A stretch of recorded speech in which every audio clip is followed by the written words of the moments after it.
Alright, shit, I'm back and stuff like that. I'll just watch the Destiny video here. It's a pretty good video. I mean, it's not a video, it's a stream VOD, but seems good so far. And to do that, I have to display capture. Shit, right here. Up all of the cumulative effects going on. So they have to turn like 90 before they become a net drain basically on the state.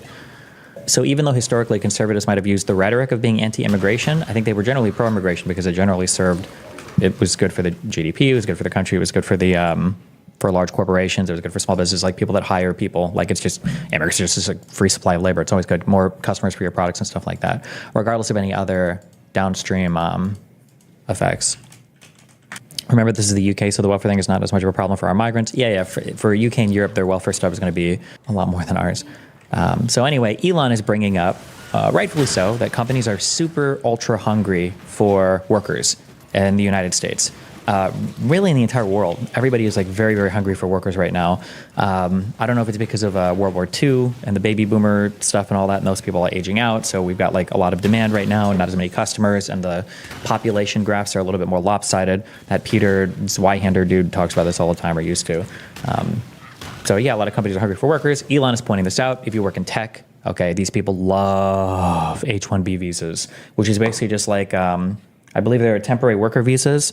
And the stereotype is that you basically bring in Indians to work in your, you bring in Indians to like program for you. The issue is that there are two Indians. It's kind of funny that Indians are kind of like the Mexicans, I think, of software development, to where they're simultaneously like lazy, horrible workers that can't get anything done correctly, but they're also somehow mysteriously displacing a lot of your high talent workers. I think the truth is probably that India is a massive country, and if companies are drafting Indians to come and work for your companies, they probably are pretty talented, and they probably are displacing some of your high talent worker, and it's probably not just because they can pay them less, it's probably because they do have a decent grasp on what they're doing. But yeah, so Elon and the rest of the tech world are all saying like, yeah, we need more H-1Bs, we need more workers, and obviously MAGA did not draw that crowd of people that care much about just like economic numbers. They care more about like culture and stuff like that. And so they're all fighting against Elon, and everybody's been in the trenches over this particular issue right now. It's also because they can trap them on those visas, because if they leave that job, they have to go home. I am vibing this so hard right now because I don't know any of the facts, but I would be really surprised if Indians felt like they were getting trapped in the US on H-1B visas. I feel like they're probably generally pretty happy to be here. That'd be my guess, but. I do believe there will be a rational immigration policy eventually passed. I think there's going to have to be some time. What's interesting about our country, if you study history, is that there are some isms that occasionally pop up. One is isolationism, and it's evil. I think we watched this before, but. When protectionism, and it's evil triplet nativism. So if you study the 20s, for example, there was an American First policy that said, who cares what happens in Europe? Well, what happened in Europe mattered eventually because of World War II. There was Smoot-Hawley, which was a part of an economic policy, which basically said we don't want trade. In other words, let's throw up barriers. And there was an immigration policy that I think during this period argued we had too many Jews and too many Italians, therefore we should have no immigrants. And my point to you is we've been through this kind of period of isolationism, protectionism, nativism. I'm a little concerned that we may be going through the same period. I hope that these isms... It's crazy looking back, retrospective. I'm sorry, I'm never going to lose this. It's just crazy looking back that George W. Bush was like the stupid guy. Like, this is the guy who was an idiot. Everybody's like, oh my God, George W. Bush, what a dumb the way that he was the stupid guy. That's how everybody saw him. We had a whole thing called Bushisms, I think, right? He was the stupid guy. He kind of was stupid though, right? I don't believe so, no. I don't know if Bush ever, I think he spoke like a Southerner, and there's like a bias sometimes in certain parts of the world about like how Southerners sound depending on what your job is, but I don't know if he was ever stupid. I think it was literally just like an accent thing. He was goofier compared to other candidates like the ones he ran against. Maybe. I'm always reminded of when Bush waves off Kerry.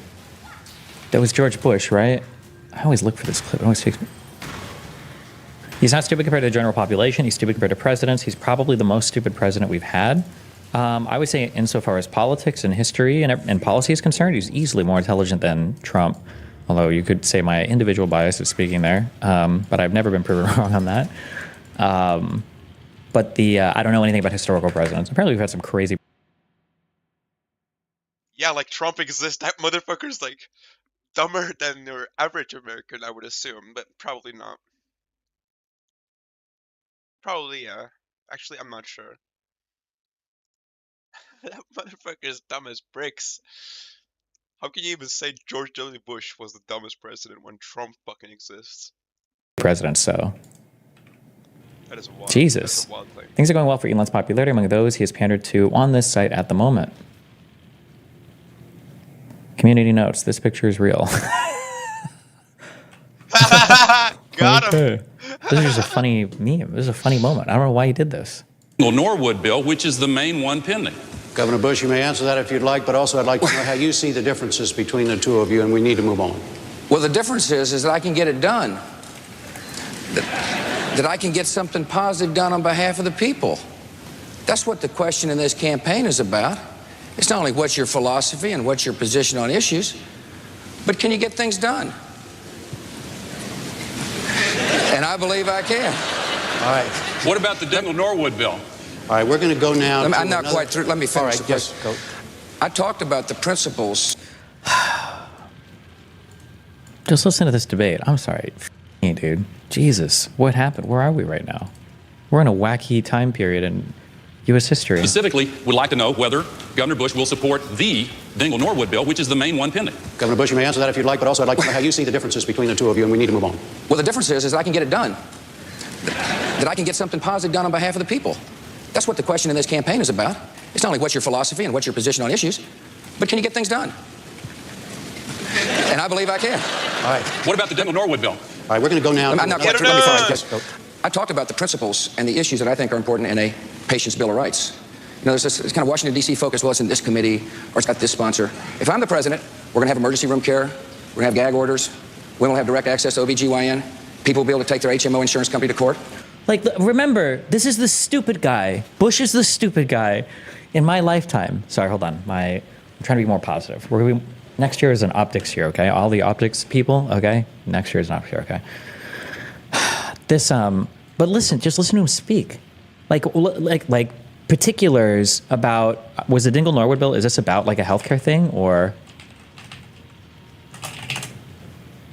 Patient's Bill of Rights. Oh, that's what they're talking about. Yeah, so they're talking about a particular piece of legislation. He's referencing specific points in the legislation, and they're D.C. focus, well, it's in this committee, or it's got this sponsor. If I'm the president, talking about conflicting interests between what committee did it come out of, who's sponsoring the bill. we're going to have emergency room care, we're going to have gag orders, women will have direct access to OBGYN, people will be able to take their HMO insurance company to court. That's what I've done in Texas, and that's the kind of leadership style I'll bring to Washington. All right, the next question.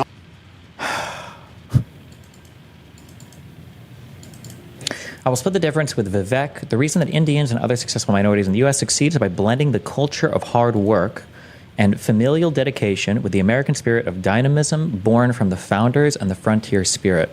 Pure Asian culture encourages rote memorization, conformity, and leads to misery with little innovation. Pure modern Western culture valorizes having a good time over working hard and inevitably is dominated by hedonism.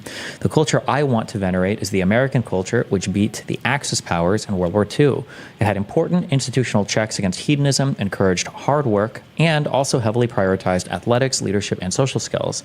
The best way to recreate that culture, in my opinion, is an immigration moratorium, as we did. Okay, wait, I super agree with this. Is good stuff, I think. The best way to recreate that culture, in my opinion, is an immigration moratorium, as we did in the early 1900s. We must hash out our differences, decide intentionally what culture we want for our children, and end racial balkanization, which is eating us from within. We're gonna end all immigration until we end our differences. What? Decide what our culture is going to be? What? We're going to do this? Okay. What is it? what would you say? It probably takes maybe 2 years, 3 years to get all this done and end racial balkanization, which is eating us from within in the U.S., bro?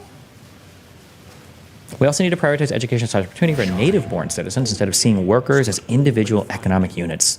This will inevitably clash with purely capitalist interests, as it did in the 1900s, but is important nonetheless for societal cohesion and strength. Too many H-1B arguments I see today are just the inverse of leftist justification for mass illegal immigration. I'll end with a plea to Americans of Indian descent: reject the growing calls for Indian identity politics or DEI/wokeness by another name, and instead embrace the spirit of Theodore Roosevelt. Okay, again, I'm super vibing this because I'm just not 100% sure. I've never gotten the impression ever that Indians in the United States are big like DEI wokies, but I'm drawing from like very heavily my. That's not what he's saying, though. That's not what he's saying. He's just saying DEI with another name. By another name, as you can see. Indian identity politics, which is like Indian nationalism. Ultranationalism, I guess. Impressions of like Indians working in tech. How true is that talking? To be honest, it feels a little bit like a cope from white people. It's just some stupid fucking comparison. I agree. Like, it's just dumb. Like, what is this comparison to racism and DEI wokeness? Whatever the fuck that means. I'm drawing a lot from my Nazi debates, but it's like white people will say some things like, well, yeah, Asians are genetically superior to us when it comes to IQ, but we're more creative than them. They just have high memorizing equations IQ, and that's why their Olympics, are dominated by 6-year-olds. But we have higher creativity IQ. And then like black people have lots of creativity IQ but low actual IQ. And I don't know, it just feels weird. I'm like, there are white people in the United States that do rote memorization. There are a lot of Asian people that do rote memorization. There's a lot of creative people in the West. There's a lot of creative people in the East. Like, I don't know if there's this huge fixation on one thing or another, but yeah, I don't know. I don't buy into that concept that like Asian people, although he's not making a racially essential argument here, to be fair. He's talking culturally, to be fair to him. There is no room in this country for hyphenated Americanism. When I refer to hyphenated Americans, I do not refer to naturalized Americans. Some of the very best Americans I've ever known were naturalized Americans born abroad, but a hyphenated American is not an American at all. This is just as true of the man who puts native before the hyphen as of the man who puts German or Irish or English or French before the hyphen. Americanism is a matter of the spirit and of the soul. Our allegiance must be purely to that of the United States. We must unsparingly condemn any man who holds any other allegiance, but if he is heartily and singly loyal to the Republic, then no matter where he was born, he's just as good an American as anyone else. Doesn't this kind of contradict a little bit what we said earlier about putting a moratorium on immigration, though? I feel like one of the strengths of America is supposed to be that anybody in the world, given the talent and prerequisite desire to go through the process or whatever, or do what they need to do to become an American, should become an American. You want to be able to recruit as many people as possible. I guess it sounds kind of weird, and I need to do more historical analysis to know if my opinion here is historically supported or if it's just a personal opinion. But the idea even of favoring Native Americans or natives, favoring American citizens over favoring people in other countries who want to immigrate here, even that paradoxically is not as American to me. If there's some bright Indian kid who's really smart and wants to come to the United States and work, why would I favor some, default American citizen who might not have the same skills or talents or whatever? Why wouldn't I want to draft that other guy to this country? I think one of the strengths of America has been that America is able to absorb so much and then deploy it in a productive way. We take from the world, and we can absorb so many different peoples and cultures and talents and businesses and ideas, and we assimilate all of them into American culture, and then we put that product out to the rest of the world, and I don't know, we've just been really, really, really successful at it. Shouldn't we generally make sure Americans are good before making sure non-Americans are good? No, you do all of it at the same time. We have a huge government. We've got a huge infrastructure. We've got a huge country. We would never finish one thing and then do the next thing. Because one, Americans are never going to be good. There's always something to work on, right? You want another? I'm going to give you another super scolding hot take, okay? As somebody who has absolutely just to reiterate, okay, no experience programming, no experience in software development, anything of that.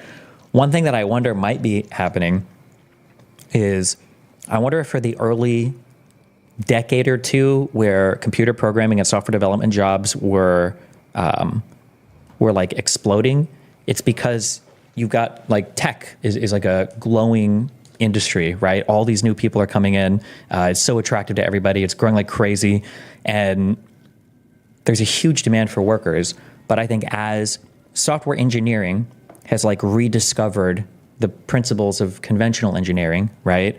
Like software engineers, it feels like 25 years ago, we're like, you're trying to build a building with 20 people and all 20 people are doing something different. And now they're like, okay, well now we have whole frameworks for how we move projects through an entire enterprise and we do all these things that it used to be before that if you knew how to program a little bit or if you knew how to program, now you're like good to go and you get a job. But especially with international markets competing, these jobs are probably becoming a lot more, I'll say G-loaded, or you have to be more intelligent. It's not enough to just know syntax and it's not enough to just like know how to do a thing, but things that are calling for more problem solving or more like elevated faculty are becoming important. And India has, Jesus, what is the population? It's over almost 1.4 billion people. If you can draw talent from this many people, you probably are going to get some genuinely really intelligent people. And if you're just like an ordinary whatever programmer who knows how to like type some shit, but you don't have like as much the mind for problem solving or for working through like these large frameworks, it's probably going to, the competition for that market, my guess is going to be a lot tougher than it used to be. It's not enough to just say like, oh, I can do 3 languages. Like now, like again, I'm talking so fast out of my whatever, but like before it might have been impressive that like you could program in however many languages, and now it's like I don't actually even give a fuck if you know a language or not. Like, can you problem solve? Because the syntax is whatever. We can plug it into a thing, or we can get a junior or whatever to fucking to work on it. The syntax doesn't even matter as much anymore. Now it's just like big problem solving things. But I mean, as that requirement grows, you get into areas that are harder to just like learn in school or for any programmer to be able to do. But that's a total vibes guess. I could be wrong on that. Just what it feels like, just from stuff that I read and see and everything. But makes sense. But how do you account for the lack of high quality educational facilities in India, or are Indians more likely to be self-taught? If I had to guess, there probably are a lot of high quality educational facilities in India. That's why they're able to get American jobs. There's just not the same business opportunity. There's not the same employment market. That's the big difference. Destiny, from an economic standpoint, you want to take in doctors and similar from other countries. IT staff is cheaper remote. You have to pay them less, and they don't take additional living space. I don't think that. Do you get H-1B visas for just like people doing ordinary IT work? Or I thought that the stuff that these guys are working, the Indians that are coming in, I thought it was a little bit more elevated than that. Or maybe IT work does span up to like really high level work, and I don't know how much all of IT encompasses. Like if you were a software developer, would you call yourself like you work in IT? So we better to highlight how you were able to solve a specific complicated problem in your past jobs on your CV. I would be able to answer anything about CVs, my dude. I don't know if I've ever made a resume in my life. I didn't need a CV to be a carpet cleaner, dog. You just had to show you know to work the carpets. Hey, Elon Musk, you're telling me that 70K per year entry-level jobs are 0.1% talent. 70K per year entry-level. That's pretty good, no? Average degrees, highest starting wages. For entry-level? I haven't looked at these numbers in a while. I don't know what like is normal now. The average starting salary for the class of 2022 is about $62,000. Good look at the site yesterday. Jesus.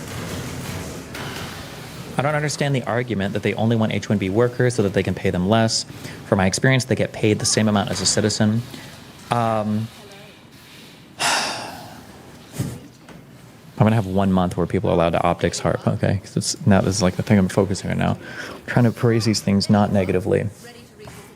I think the issue is that I think Americans will look around and you'll have like 5 workers working at a thing, and all of them are getting paid like $70K a year, and they're looking at each other and they're like, why shouldn't we get paid $80K a year, right? Why not?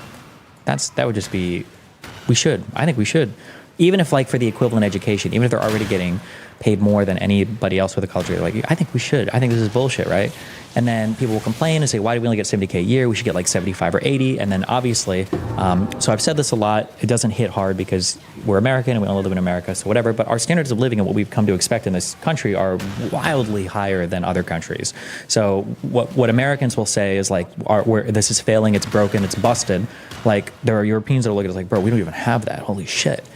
And so when somebody else comes from overseas and they're even willing to live in America and like, okay, I'll do this job for $65K a year, other Americans will look at that work and go like, okay, well now you're us over because you're driving our wages down, which to some extent must be true, right? Higher supply of labor means that cost of labor is going to go down a little bit. But then people have the normative attachment to cost of labor where higher is always better, even though higher cost of labor means less profitable businesses, means less investment in businesses, or it means higher consumer prices, or it means some businesses don't exist or whatever. It's a whole ass. But yeah.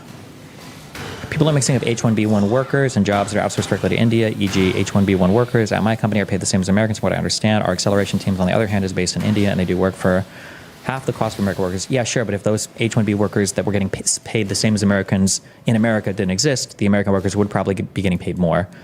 But also everything else would cost more, or some businesses just wouldn't exist too. But those are like unseen costs, so people don't see that as much. Nobody can afford to live off of $70,000 a year in today's America. Okay. Stop crying about declining birth rates when you want us to live like a bunch of welfare queens. Can't have a family and keep having more kids while making $70,000 a year and also working 80 hours a week. You can make more money working 40 hours a week and overtime at McDonald's each year.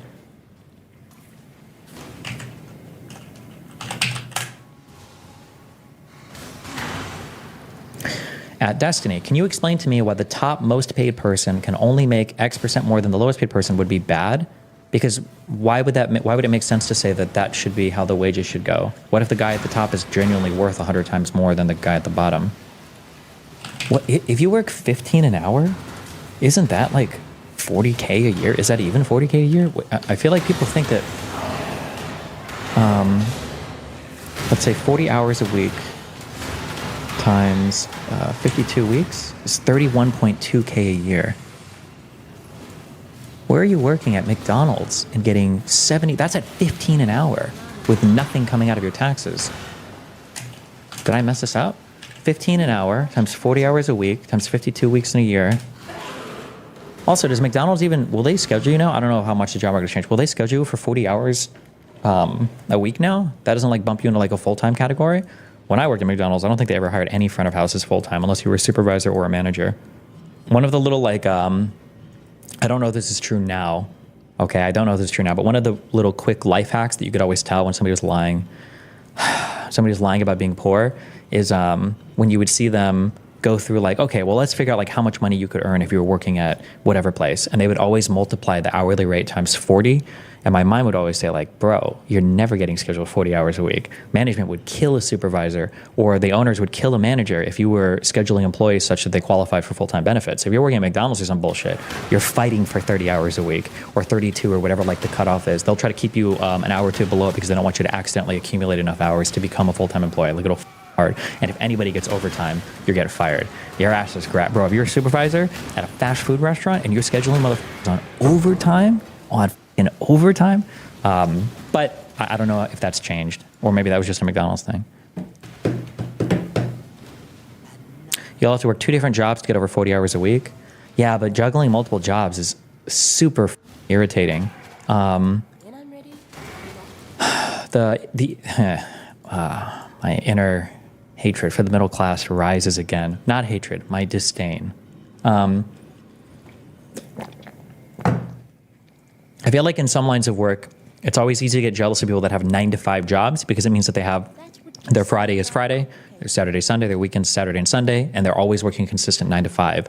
But if you're working 2 jobs with irregular hours, the hardest part isn't even working all the hours. It's trying to synchronize your schedules between both jobs. So you'll get a schedule that's spit out from, because you're not always working like the same hours or the same shifts. If you're lucky, sometimes you are. I guess it just depends on the industry. But trying to make these line up between 2 different part-time jobs can be a nightmare. But I guess it depends on, again, what kind of jobs you're working. Doesn't payroll also do little stupid tricks like scheduling you so your hours cut across the change in the pay period? I wouldn't call that a trick. That's just your pay period, right? But our schedules, at least where I worked, in every place I worked, your schedule is always like the pay period. Like those are your schedules. Somebody said that Laura Loomer lost her check mark. Is that true, or did she just like change her name or get rid of it, and now she's like blaming Elon? Has anybody like verified this yet? I don't even know if you could verify it. She claimed she lost it. I guess Elon could verify it, right? Tons to even Nick. He took a lot of verified that shit on him. Oh, the one girl. Wow, the X team just put my verification under review after calling the new algorithm shadow ban. Uh-oh.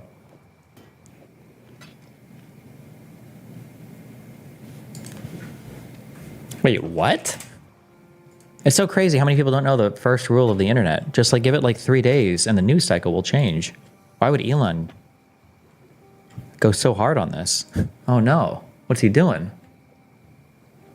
Elon Musk is now admitting it's retaliation. Play stupid games, win stupid prizes. He said yes. So calling out mass migration is a stupid game.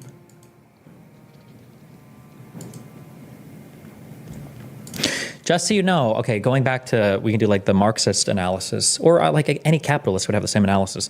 Remember, there is always tension. I feel like this is what it is. This is, it's obvious that this was always the case, right? That Elon Musk advising the president puts you in a strange conflict of interest, right? That was the big call out. It's a conflict of interest. And one of the reasons why it's a conflict of interest is because, remember, don't ever forget this. One, don't forget it just for econ and finance knowledge. And two, don't forget it, okay? Because company and boss, you are an expense to them. You always are. Labor is a cost of doing business. Labor is the category of things that you spend money on. It's an expense, okay? Any business owner is always trying to minimize expenses, minimize cost. That's what you do when you have a business. Elon Musk is an owner. Elon Musk is part of the donor class or the owner class. His goal is to minimize expenses. So you would expect somebody like Elon Musk to be in favor of more H-1B visas or to be in favor of higher supply of labor. That's just obvious. And there's nothing wrong with that or bad with that. I love eating boots and I love worshiping labor and the proletariat and the bourgeois. I like all people, okay? There's nothing wrong with that. There's nothing wrong with, there's something wrong also with labor. It's like fighting for higher wages. This is the tension that exists between employee and employer, always.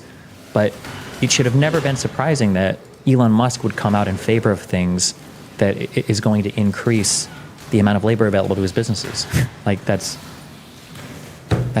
should just be obvious. The guy's literally an African American. What do you expect? That he was gonna come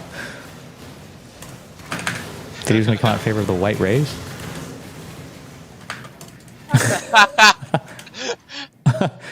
We took this country from the Indians once, and by God, we can do it again. Okay, I mean, not completely untrue. Whoa.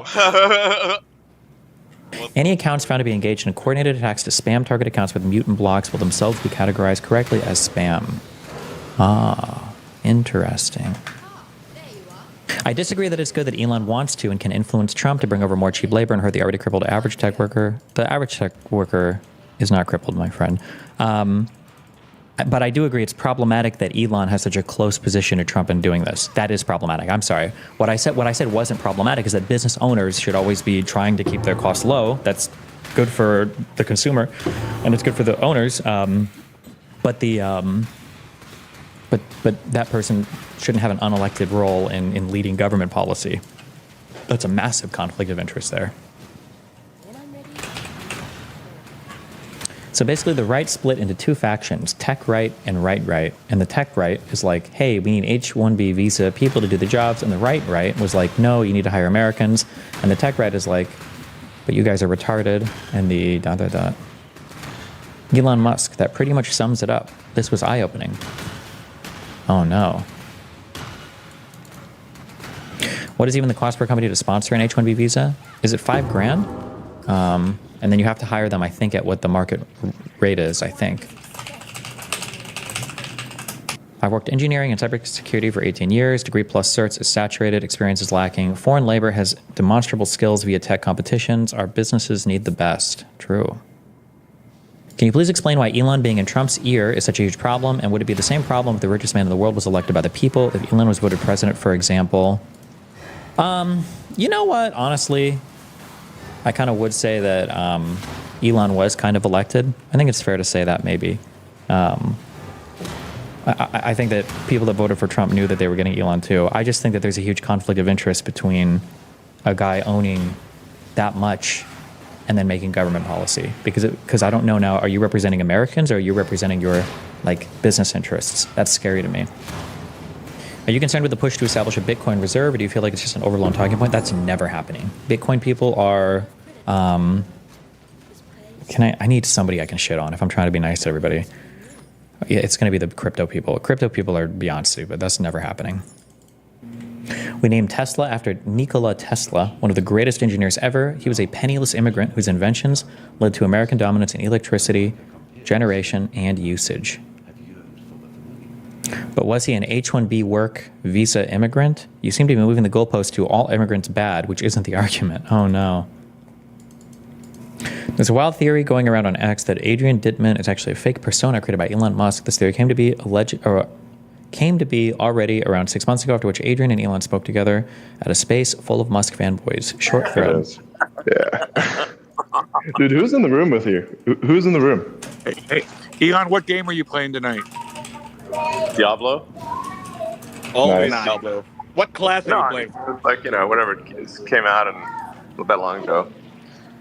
But yeah, like my main recreational activity is just playing with kids and then video games. We can hear X in the background. So yeah, so That's so cute. Oh no. yeah, so it's New seasons are fun. The new season stuff. Diablo. Yeah.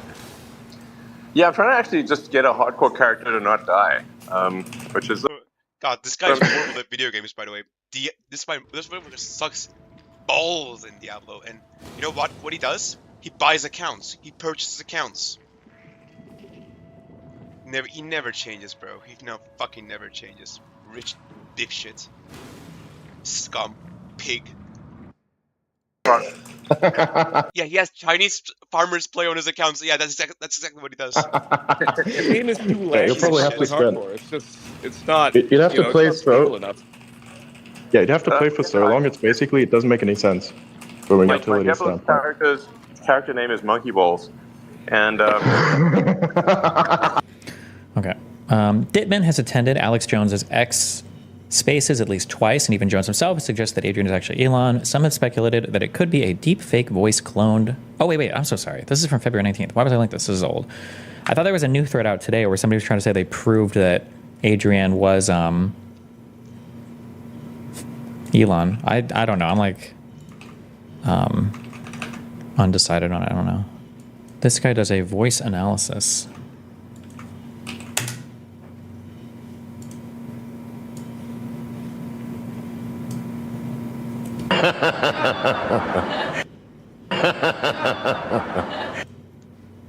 Is that a real laugh from him?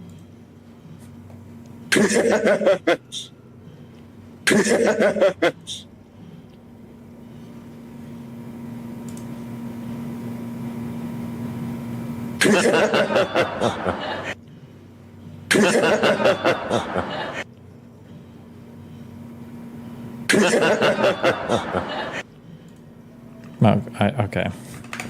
This is dumb. But okay. This country was founded by white European civilization and culture, and that's what makes it beautiful. You can always tell when it's an American speaking because they always refer to Europe as like this one cohesive unit. That's always an American Nazi. Anytime you hear that, every single time. Culture, and that's what makes it beautiful, and that's what made it strong, and that's what made it intelligent. You could say, well, the Asians have higher IQs, but you know what? The Asians built their society, and they built a great one, and I would like a place that is Asians, for Europeans. Wow. The Asians, the Europeans. my people. Oh, this guy is a Nazi. I don't know who this is, but this guy's a Nazi 100%. These are all the Nazi talking points, or the neo-Nazi talking points. I don't want to do anything bad to black people. In fact, I think black people are insanely beautiful. I just want black people to build their own nations in Africa. I want Asian people to build their own nations in Asia. And I want white people to build their own nations in North America. I think I just want great things for everybody. It's like by my people. And if there's some black And what have you specifically contributed to this long founding? Oh no, he's pulling out the destiny argument.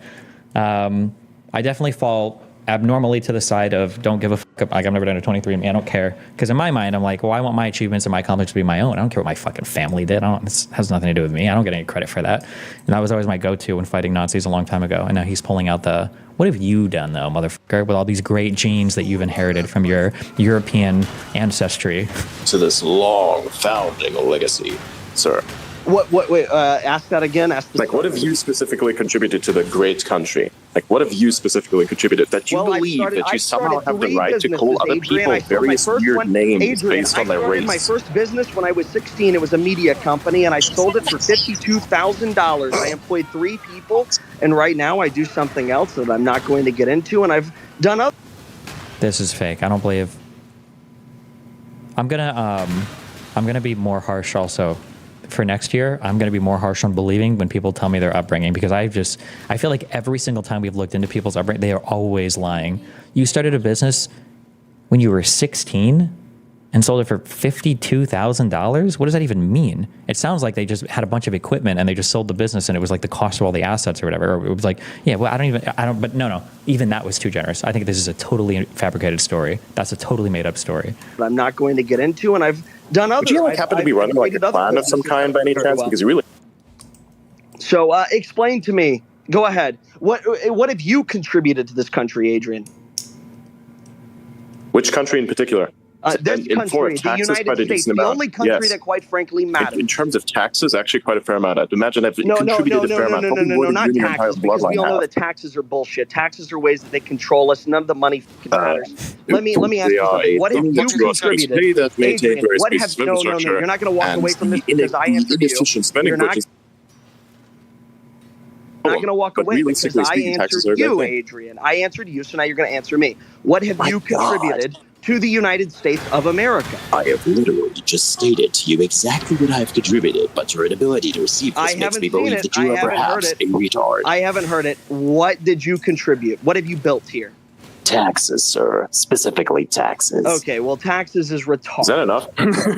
Is that enough? Is that a problem? Do you have a problem with people paying taxes? No, taxes is contributing to the maintenance of the infrastructure that you use without actually understanding what it's all for. You don't really care, and none of you people do. None of you. How do I not care? I mean, to an extent, you're correct. Like, if we say, I mean, like, what do we want to look at? Like, do we think the VA is good for veterans? Because if so, that's paid for by taxes. Do we think the U.S. military is good? Because if so, that's paid for by taxes. Do we think that Tesla and SpaceX are good? Like, these are done by government contract, which is paid for by taxes. Like what? I don't care about your strange ass opinion. You're racist and so on. Taxes, and we all know that we're nickel and dime by the IRS. You are the reason why specific political opinions are looked upon as something that's racist. You are literally the fucking case study. You are the evidence. You don't know what you're talking about. You come in, and the first thing you do is you just insult a bunch of people based on their fucking skin color. Okay, go ahead. Oh, no, I didn't do that, but go ahead. Explain to me how I did. What have you done? Explain to me how I insulted people based on their skin color. I described their country. What is this, actually? Let's take a look at... Okay. I mean, this is going nowhere. Jordan Daly... I just want to I want to know... Hang on. I mean it. Jordan Daly says he has some information that can shed some light on Loomer's situation specifically. So, Jordan, tell us.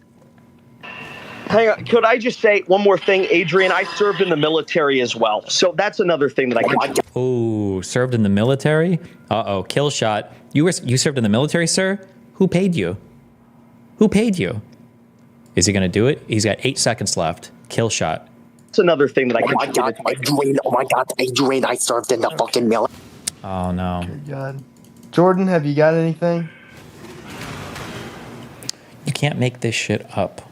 Genuinely curious, are there actual instances where qualified native-born Americans couldn't get jobs in tech because foreigners took all of them? I'd be surprised if it's true, because at any given point, there are hundreds of thousands of unfilled jobs in tech. Post links to these openings. Here are the openings at my company. Does your company have a solution to fill roles people aren't pre-qualified for? A training process? If not, it doesn't do anything to fill the need.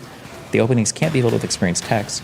Yeah, we regularly open new grad roles. In fact, just the last couple of weeks, we filled one. I need employees. I have openings I can't fill. Where do I apply? Show me your transcripts. Bye. Show me what you've built, and either I'll interview you myself or physically show it to whoever actually would. Wait, this guy here is making fun of...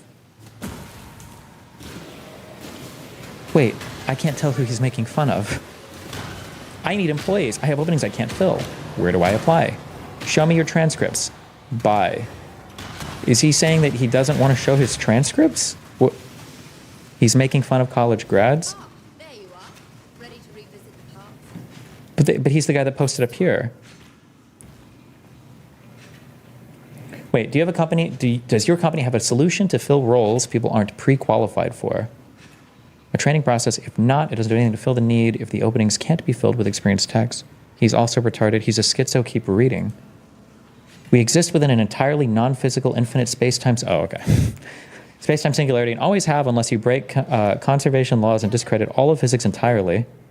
AIs can build, what they can't do is think or analyze base reality, offer a rebuttal. I'm not interested in smart-ass comments. Okay. Gotcha. What the fuck is going on in Twitter, bro? It's a schizo battle royale. Blood really thinks college kids learn anything in those classes. You want a hint? You want a secret? There are 3 types of people that have an outlook on college. You have people that say, college is really good. In my personal opinion, these people run the gamut from medium competency to very high competency. Then you have people who you ask them, how do you think about college for like getting, you know, like these jobs and whatever development? They're like, you know, it's whatever. These people range from medium competency to highly competent people because they didn't need college or because they know people that didn't need college because they're incredibly competent and they were very talented outside of it. And then you have the third group of people who go, college? Pfft, you don't learn fuck all in college. These people are always low competency, low IQ individuals who either flunked out of college, couldn't hack it in college, or just didn't even try to go because they were too stupid or unable to do so. And they constantly shit on college and they never do it from a position where they're working in the field that they're criticizing people for getting the training for. You never hear very intelligent, very talented people like, oh, college? What a waste of fucking time. Pfft, go drop ship instead. Those are always low competency, low IQ people every single fucking time. In a video game. Sorry, positivity. Okay.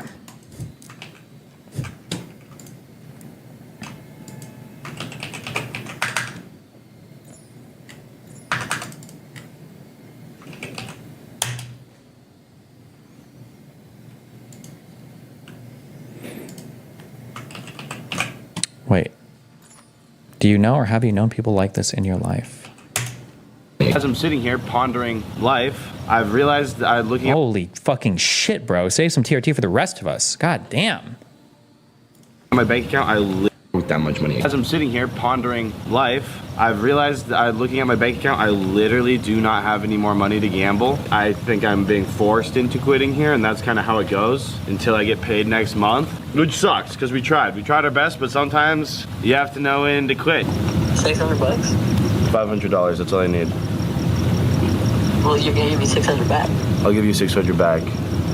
You pinky promise? Wait, have you ever known people like this? Known people like what? Gambling addicts? Or? I pinky promise, babe. Just round up, Okay, thank you. People who literally lose everything. Yeah, it's called a gambling addict. They always lose everything because that's how gambling works. That's why it's called gambling. If it wasn't, if you were earning money consistently, it'd be called a job. And also, yes, true.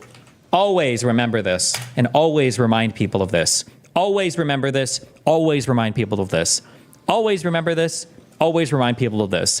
Every time a rich conservative or a rich whoever is talking about how much college is for losers, they're never sending their kids to trade school. Their kids aren't plumbers. Their kids aren't electricians. And their kids aren't off exploring the fucking... They're going to Yale. They're going to Harvard. They're going to MIT. They're going to whatever. Or they're like directly injected into incredibly successful companies right out of high school, okay? They're never just people who are like, yeah, my kid, he knew that college was a huge waste of time, so he went to trade school. Yeah, okay. Okay, blood. I'm sure he did. Yeah, me, I'm the CEO of a Fortune 500 company. The only school my kid needs is Hustler University. Okay, dude. Okay, dude. Wait, what? Which item requirement? Oh, this Yesterday, the @conservative OG and @project Groip brand accounts were stripped of their features. Today, about a dozen medium-sized accounts associated with Project Groip were suspended. All of them have been outspoken about H1B. Everyone needs to be speaking up about this now. How are these guys eating themselves alive already? Trump isn't even in office yet. Chill. Oh my God. Jesus.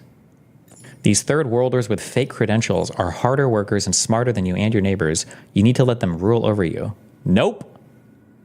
Parag Agrawal holds a PhD in computer science from Stanford University and is a gold medalist in the International Physics Olympiad. Josiah Lippincott has a simple Bachelor of Arts in Politics from Hillsdale College. Oof. Is Hillsdale College, is that one of those like conservative schools or whatever?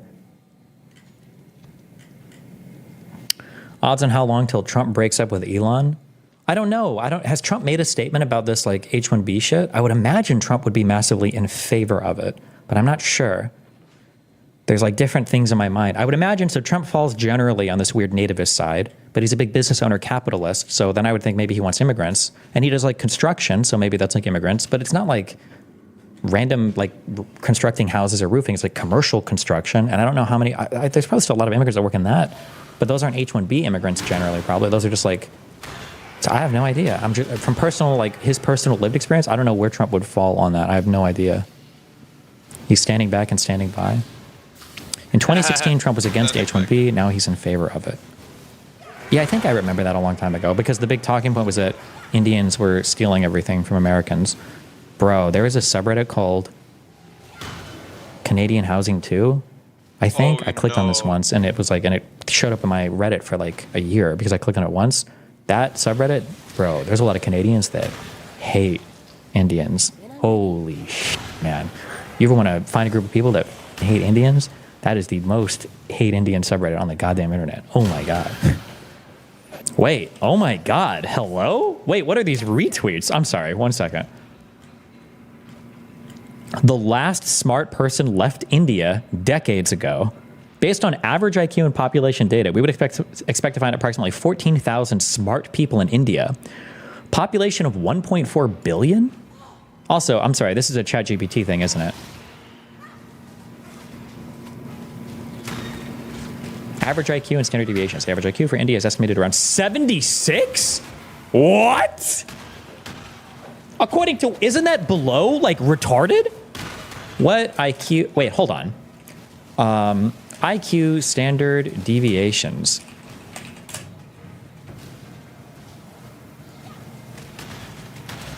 Is this like adjusted for the entire planet or is this like per country or whatever in terms of like what a standard deviation is? Like is 15 points always a standard deviation for every single country?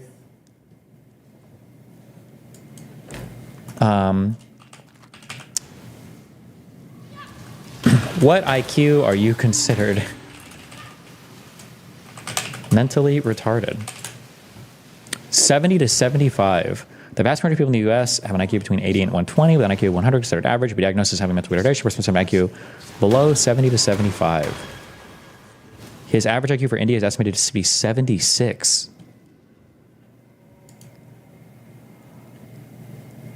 Hold on, I'll be back.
I don't even know. You know what? I don't think you could ever even have this number ever be the case. Because if your population was legit that retarded, I don't even know if you could conduct IQ tests safely amongst the ordinary population. Would you even be able to do it? Ah, there you are. Ready to revisit the past. The more you kill, the more you change my mind. And the closer we get to finding the temple in the present day. Have a look.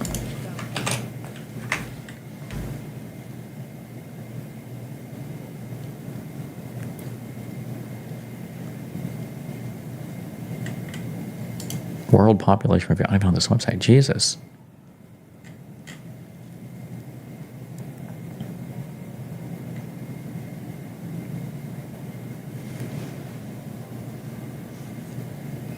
Calculate the z-score.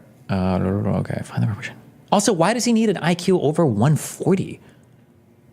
What does he think the average computer programmer's IQ is?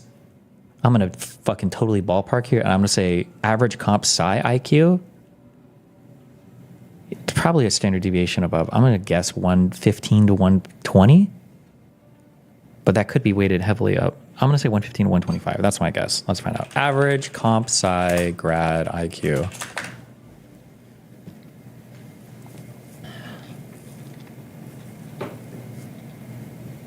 According to a study by PayScale, the most reputable IQ measurement firm ever.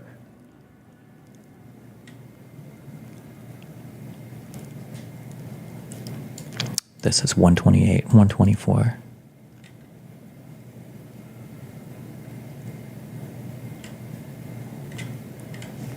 Why 140? Damn. That's a really fucking smart person. Like if you have 130 IQ, you're like 2 standard deviations above, I don't remember how the percentages work out. What percentage of the US population above 130 IQ? You should know this if you understand standard deviations, I guess, but I don't. One day we'll do the stats class. 2% of the population is above 130 in the US. Like, okay, I don't know. Anyway, sorry. Wigger, is that Sam Hyde or is that Nick Fuentes? I forget the account. Oh, this is Sam Hyde, okay.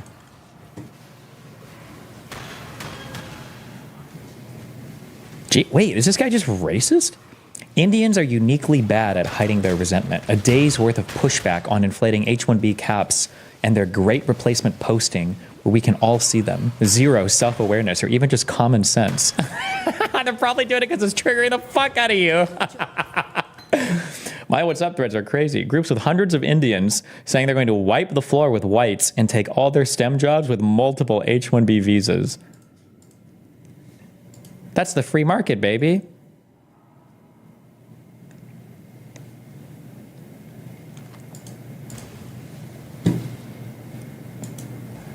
Apparently we're not free market anymore.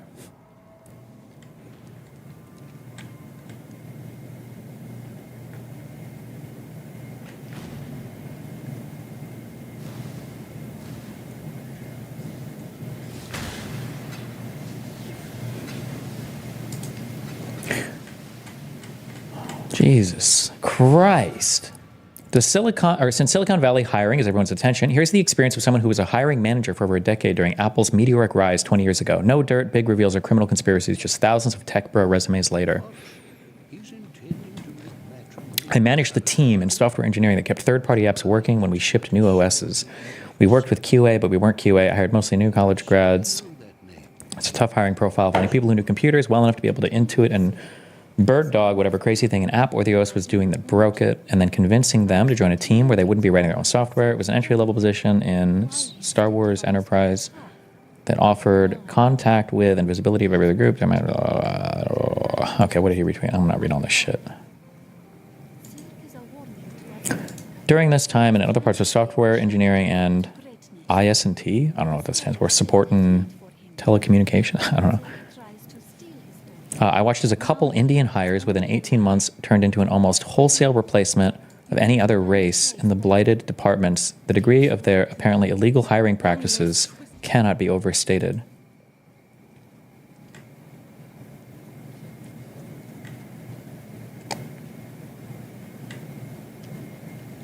Wait, what? Wait, what? Oh, wait, what? Okay, wait, hold on. This gets way weirder. 1 second. I'm sorry. I talked at many dozens of Indians and quickly learned a few things that are invariant. They are helpfully accommodating to the point of obsequiousness, and this holds regardless of whether they have any clue what they're talking about. This is crucial to understand. When you are speaking with an Indian, you are not communicating. You are engaging in a choreographed dance where they are exclusively tasked with mirroring your moves and leaving you to walk away thinking that your needs will be satisfied. And that is all that has happened. If you don't know which follow-up questions to ask, you'll have no idea that you've just been handled by an entity that understands how to close, but not how to deliver anything promised. The idea of the latter is never even part of the equation, utterly alien minds to us. One of Britain's greatest crimes was teaching them to speak with that hackneyed goobledygook accent because it simply fries the brains of most Americans. It is camouflage for the fact that they will lie as easily as you or I draw breath. It's indescribable. Thankfully, I became good enough at technical interviewing that a couple simple questions would break their lies wide open, and I could simply nope out in good conscience. I could simply nope out in good conscience. After a while, a glance at such resumes told me how the conversations would go, optimizing away the rest. During this time, in other parts of software engineering and whatever this stood for, I watched as a couple Indian hires within 18 months turned into an almost wholesale replacement of any other race in the blighted departments. The degree of their apparently illegal hiring practices cannot be overstated. But of course, who's going to complain and to whom? One of my last cross-functional meetings at the company, myself and one or two other guys from our org met with one of the terraformed orgs. There were 25 of them packed into a room for a meeting that required 5 people tops. Regardless of context, every American needs to understand that they will lie, they being Indians, will lie under any circumstances for any reason or no apparent reason whatsoever. Wait, bro, Indians like the T-1000 fucking work destroyers? Wait, what the fuck?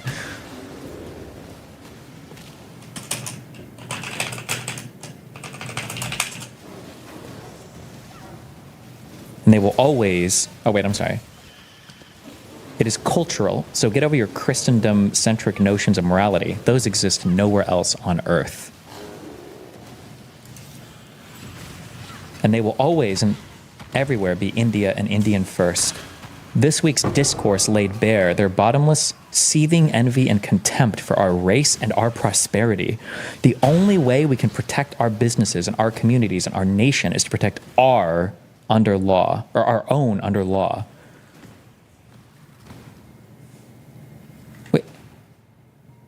Again, I'm like super overly representing my vibes and very limited experience talking to people here. But do Indian Americans give a fuck at all about India? I feel like I never hear this. I feel like I've never in my life heard somebody talk about like the greater rise of fucking India. But maybe some do. I don't know. Maybe some care a lot. Actually, I feel like I don't hear immigrants in general in the United States.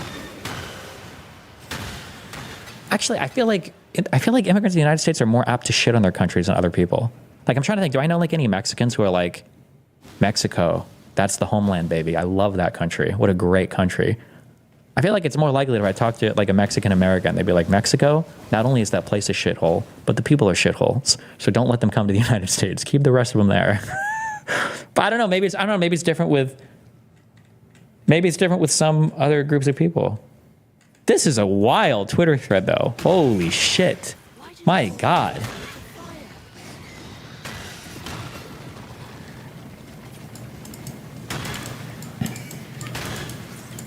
Holy fuck.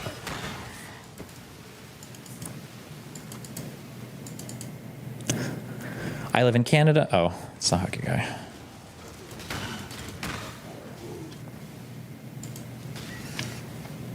I am white, but I'm also 0.2% Indian. There's no way I can lose this fight.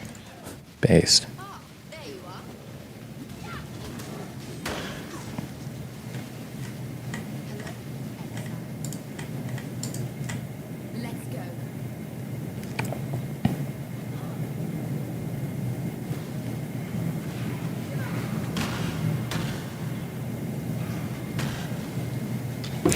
You know what I just realized in terms of media? So here's something that I'm thinking. I'm thinking that this guy shouldn't be able to post this without a name. I want to know, did this guy actually work in Apple, or is this just a whole bunch of bullshit? Like, I know he's posting this fucking meme here, but he could have taken this picture fucking anywhere. Like, who the fuck knows what this even means? But then I'm thinking, like, well, but is it fair that every person that wants to post something that might be scathing about how they work in a company also has to, like, basically tie their real identity to it? Like, that's probably not fair. But then I'm thinking, like, oh, well, this is, like, a good place for media. Where a person could go to the New York Times or to fucking Fox News or whatever the fuck and say, hey, I would like to reveal this information. You can publish it. And then the media person themselves, the journalist or whatever, can do investigative work, verify that the story is real, and then publish it. And then you trust it because they're putting their reputation behind it. But because I never, like, when I see shit like this, I always feel like you're like a dude that worked there for like 2 years at like the Apple store. And this is a pic from a 6-year-old Reddit post. Wait, is it?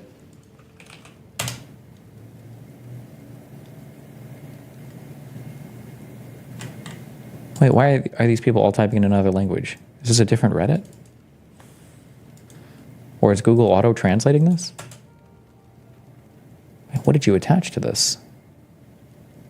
TL equals PT-BR. Portuguese? Translate? TL equals translate? Is that a code for Google? Okay, whatever. 10-year service award I received from Apple. Started as a 14.5 pound of glass and is carved with water. Maybe this is the same guy? Wait, so did he really just rip a fucking picture from Reddit? Wait, so this entire post is a fucking lie. Oh! Retweeted 1.8 thousand times, 11,000 likes.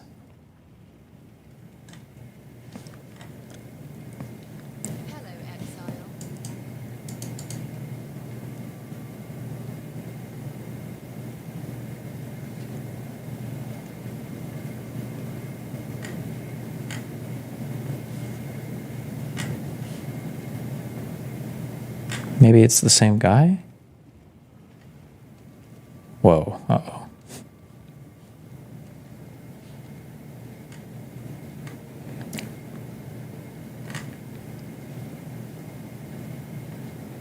Ghostbusters Frozen Empire alternate trailer released in India. Was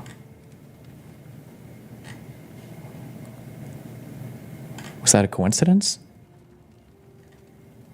Fancy Mall had a caviar booth.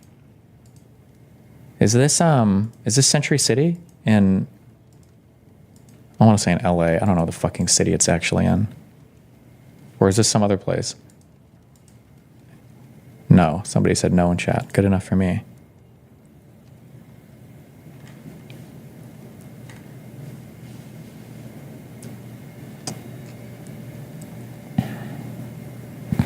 Subreddit for Redditors in the Inland Empire, from the desert to the big city and all points in between and beyond. What is the Inland Empire?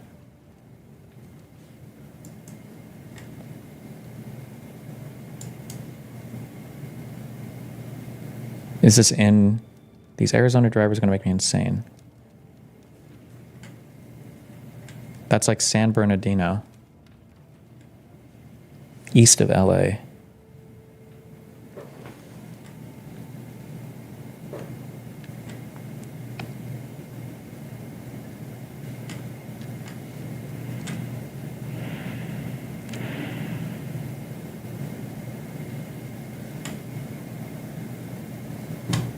Is this guy... Do you think this is him? I feel like it's not. This account seems way less...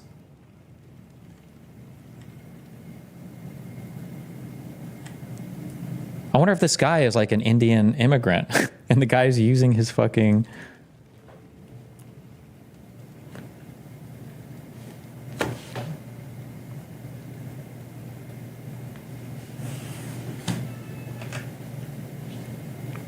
Look at the alt text on the tweet image. I don't even know what that means. Where? What am I looking for?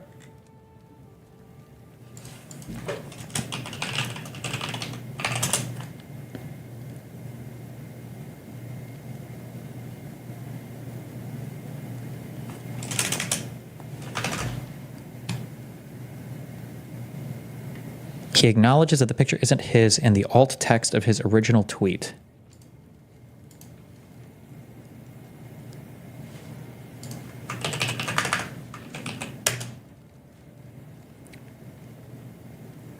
Image description. Wait, what? You can put alt text on fucking images? Wait, how do I access this? Why can't I see this? Let's go. Oh, wait. Oh, crazy. Everyone who worked at least 10 years received one of these very heavy lucite trophies. The image is from Reddit, but they're all the same. Bullshit. Why would you post this here? No, this is covering his ass. I don't believe this for a microsecond. I don't believe that. Why wouldn't you post your own? Why would you post this at all? You're obviously posting this for credibility. I didn't even know you could put alt text on fucking Reddit. Jesus. I also don't like calling this alt text. Am I crazy? I thought alt text used to refer to when you did like the HTML links, the ahref bullshit or whatever. If a link didn't load for like a website or for like an image especially, you could write into the HTML an alternate text that is either read by things that, like it's a screen reader for if you are blind, or if the image doesn't load, the alt text will be displayed, and you can usually hover over a thing to see like a display of alt text. This isn't alt text, this is just like a descriptor thing that you can add and then you can click and read it here, right? This isn't technically alt text. Cringe. You are right, he's using it wrong. Well, no, this is how Twitter uses it, it's not this guy's fault.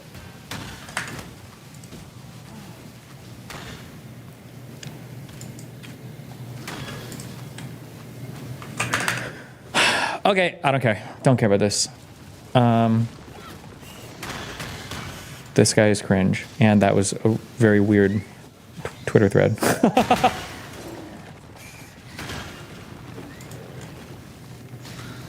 Bro, what? People comparing Operation Paperclip. So after Nazi Germany fell apart, the Soviets and the Americans kind of like rushed into the German laboratories and were like, okay, who are the smartest people here? We're taking them, okay? I think the Soviets got most of them. I think we got the smarter of them. But the Soviets and the Americans all grabbed their people. And he's saying that people comparing Operation Paperclip and von Braun to H-1B visas are insane. 1,600 people over 14 years.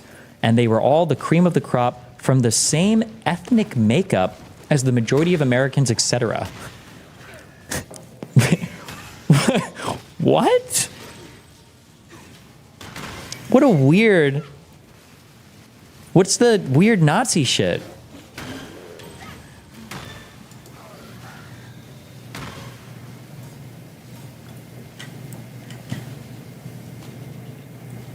Ooh, poor Vivek. Oof. He rolled so poorly on race for like this particular admin. Damn. This is going to be a fight. I wonder how long this will carry on for. Laura Loomer. Shut up, you stupid foreign plant. To Ian Miles Chung. You don't even live in my country. You live in Malaysia. And you want to influence our discourse so you can get large payouts on X from Elon. You should be forced to register as a foreign agent. I hope the Malaysian Sharia police find you. Is Laura Loomer Jewish? Because that would just make all of this just like a million times more funny.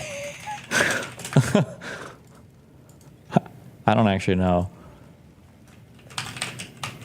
She is Jewish. Jesus, man, we got all the ethnicities fighting here. It's feeling mighty European up in here. We're getting all the ethnic battles going on.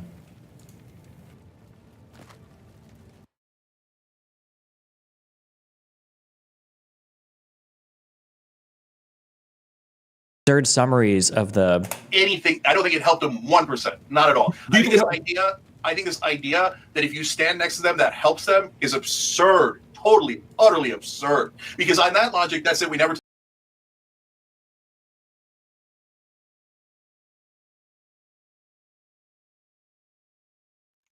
Oh wait, my mic was turned off.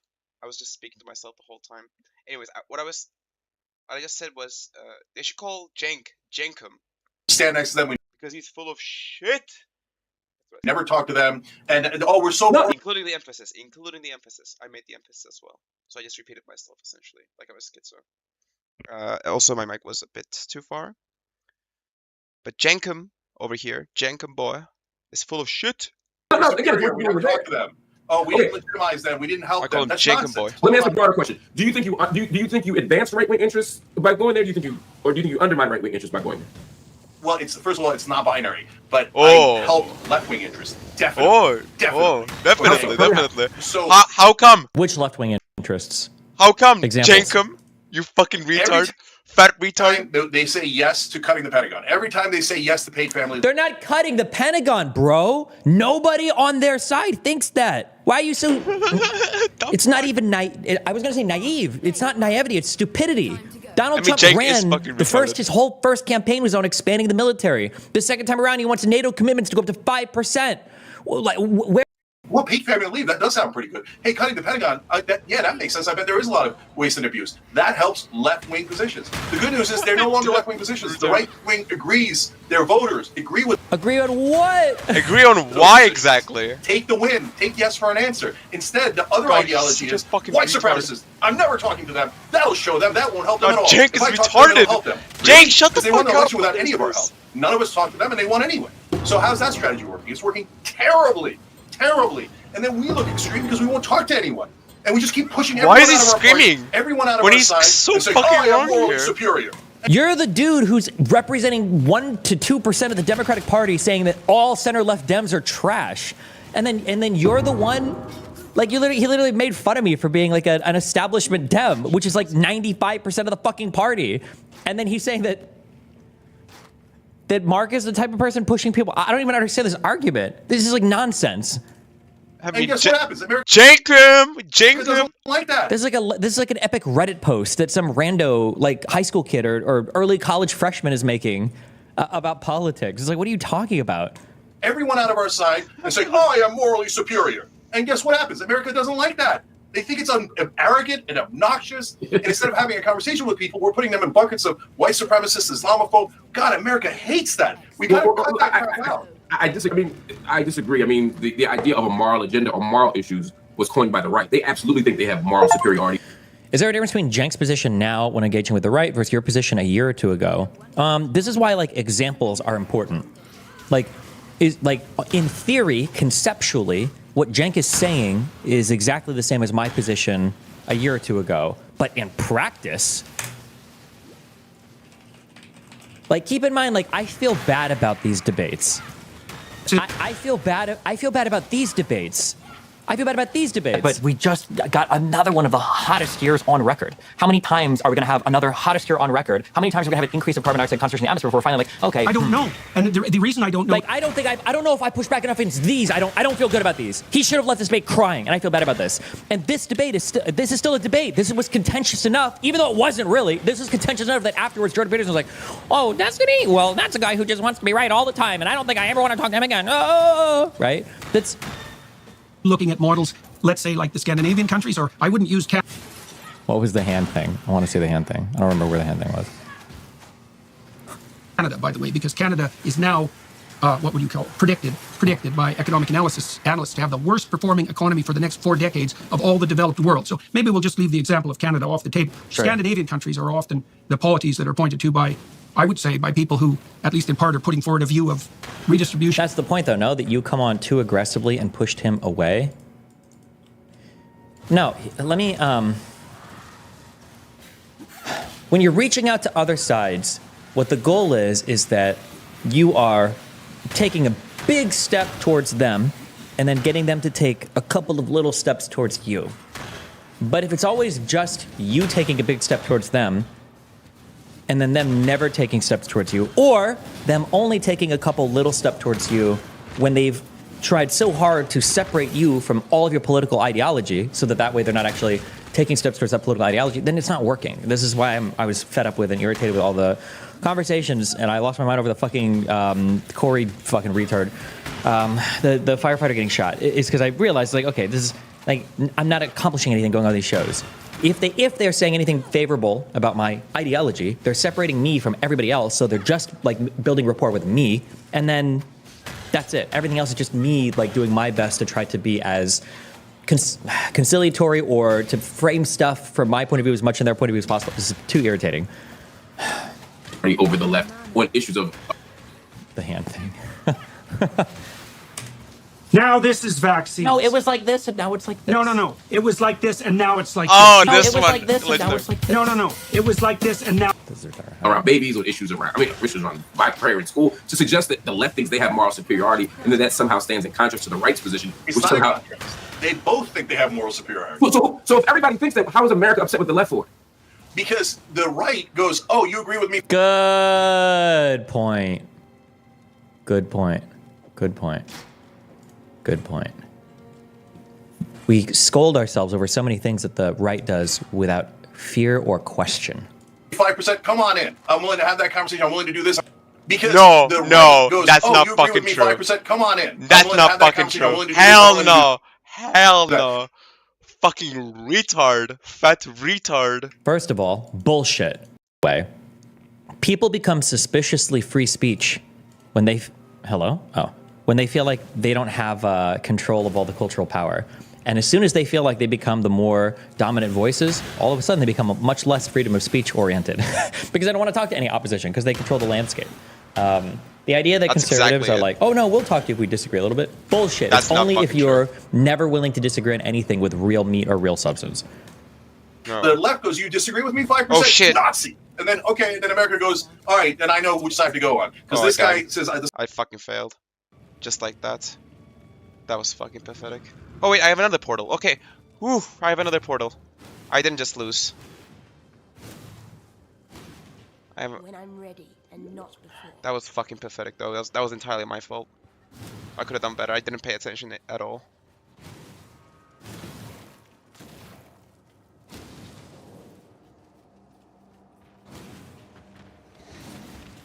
It was like this, now it's like this. Slightest disagreement, I'm a racist, I'm an Islamophobe, I'm a Nazi, etc. I don't like that guy. The other guy says, You mentioned that Republicans try to build rapport with people on a personal level, but they will attack and shit on the ideology. Can you do the same in the debates, or do you think it won't be as effective on your side? No. I can't do that to them because the only reason they can do that with me is because I will separate myself from crazy people. So when somebody says, well, "What do you think about like trans athletes?" I can say, "I got banned from Twitch for like this conversation." Obviously, I don't like agree with this, but they would never do the same on their side. If I were to say, "Don't you think that like this behavior from Trump is bad?" No, you'll never ever get a concession like that ever. So it's impossible to separate them from the cult that they're. You can't separate a cult member from a cult. It's impossible. Some opinion, you have tons of opinions I don't agree with, but you're welcome here. It's not. That's not rocket true. Science. That this is not. politics. It's just rocket science. Fucking.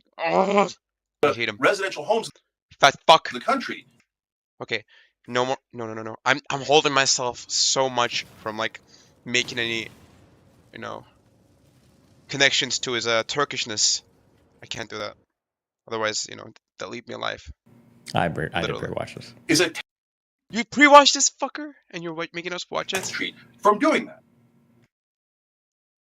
That's Janko Synchronana. That's so fucking true. It's amazing. I've never heard a right winger say that.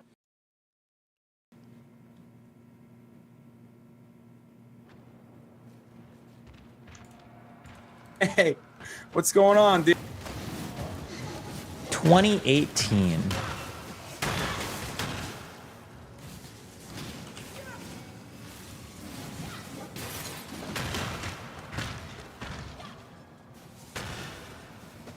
I think I said this like 6 years ago. Immediately turned around and I said, look, that's imperfect legislation. Oh, and he immediately after he's like, I don't want to get into this. Like, what? Why? Because it's not part of your dialogue tree? Like, what the? Shut up, loser.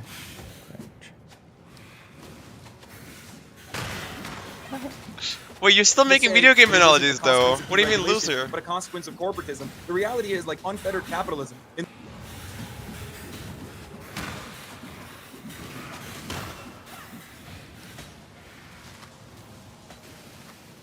Oh, okay. I don't know what year Cenk is in. It feels like it feels like he's debating with people that support Bush. All the residential homes in the country is a terrible idea, and that the government should stop private equity, Wall Street, from doing that. That's amazing. I've never heard a right winger say that. So he's talking about Charlie Kirk. So Hassan Piker, our introduction was he had a debate with Charlie Kirk, and then I was talking to him because he wanted advice on this debate. This is what I said to Hassan 6 years ago. Now is that they understand left-wing populism's success better than Democratic politicians do, and I hate it. Sure. So one thing you have to be really, really careful of when you debate people like this is that, what would you call them, neocons? Like the traditional Republicans are much different than the newer breed of Democrat or of conservatives, where these guys will actually share some talking points with left-leaning people. So, for instance, a lot of the newer conservatives are actually very anti-corporatism. So, like, do you know like people like Nick Fuentes is or any of Jane Balsop, these kinds of these people? They're white nationalists. Yeah, they are. The white nationalist dudes, sure. But this is in regards to his debate with Charlie Kirk too, because there's times Charlie Kirk is also a white nationalist, by the way. That motherfucker is like very, very fucking sketchy. Doesn't he hate Martin Luther King Jr.? I'm not saying like, actually, yeah, I am saying that. Why would the fuck would you hate Martin Luther King Jr. if you're not a fucking racist? Like that motherfucker. Like maybe I might understand Malcolm X, but Martin Luther King Jr. Hate? Since like 2017 and onwards. This is not new. So I don't know how Cenk is like just now discovering this, unless he's kept up with literally zero political conversation in the past half decade. Buying all the residential homes in the country. I don't know how I can't listen to this. Oh, he has He's a terrible. And then like pro-nationalism. Well, anti-corporation and pro-nationalism, crazy. They don't hate BlackRock because BlackRock is buying up homes. They hate BlackRock because they think BlackRock is run by Jews that are trying to keep white people out of homes. That's the difference. Every time I talk to the Do right you think wing, it's a mainstream right-wing position? Do you think that's even a close to mainstream right-wing position? yes, among their voters, that is totally mainstream. Among their politicians, no, they're just as corrupt as the Democrats and the Republicans in Congress are the most corrupt people in the whole country. So they both love fucking retard. Donors. Donors. Real talk, does it feel good to be right like 6 years in the future? I wasn't even right 6 years in the future. That was right 6 years ago. This isn't even like that wasn't even a prediction. That was just looking at what was happening or had already happened. Oh, BlackRock. I mean, you Democrat and Republican politicians. BlackRock. Oh God. Kill me. Or kill Jenkum over here.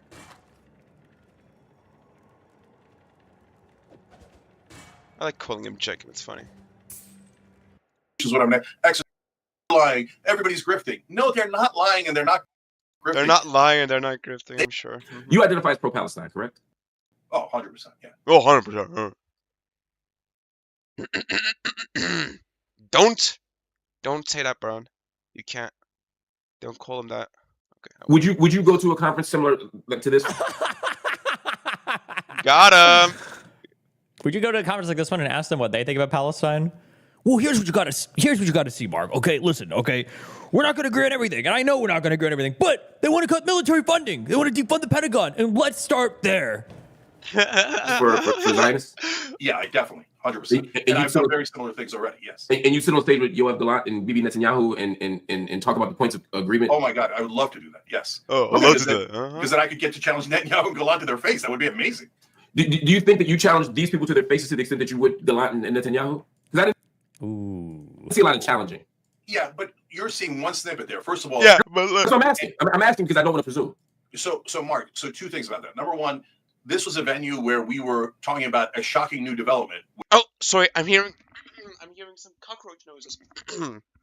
Where sometimes the left and the right agree, but I clearly said, and how is that? Oh, sorry, it was just.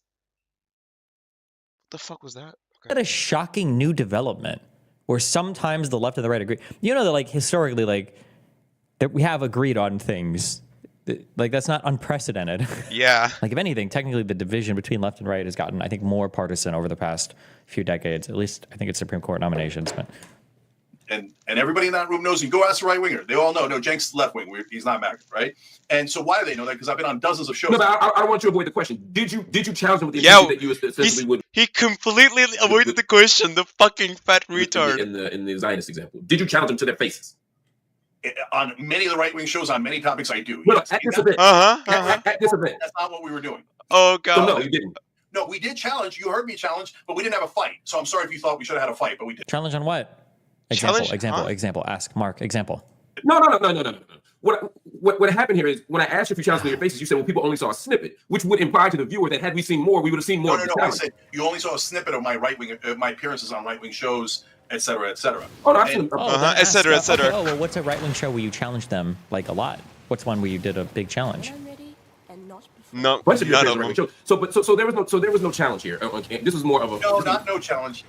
We no places challenge where we disagree. We just didn't like on guns. fight over the things that we disagree on. And he just whistled out of them too. Pussy.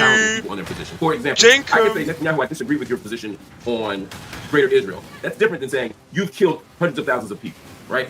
I suspect if you're on stage with Netanyahu, you say, hey, you've killed hundreds of thousands of people, you prosecuted a genocide, what you're doing is against international law. Have hundreds of thousands of people even died in the total history of all the Israeli-Arab wars? I don't even know if hundreds of thousands of... I don't think that number's past 150,000 in the whole history. I'm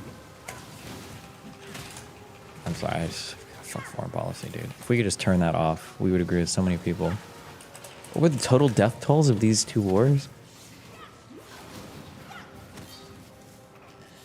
What the fuck was with this? Maybe 20,000, maybe.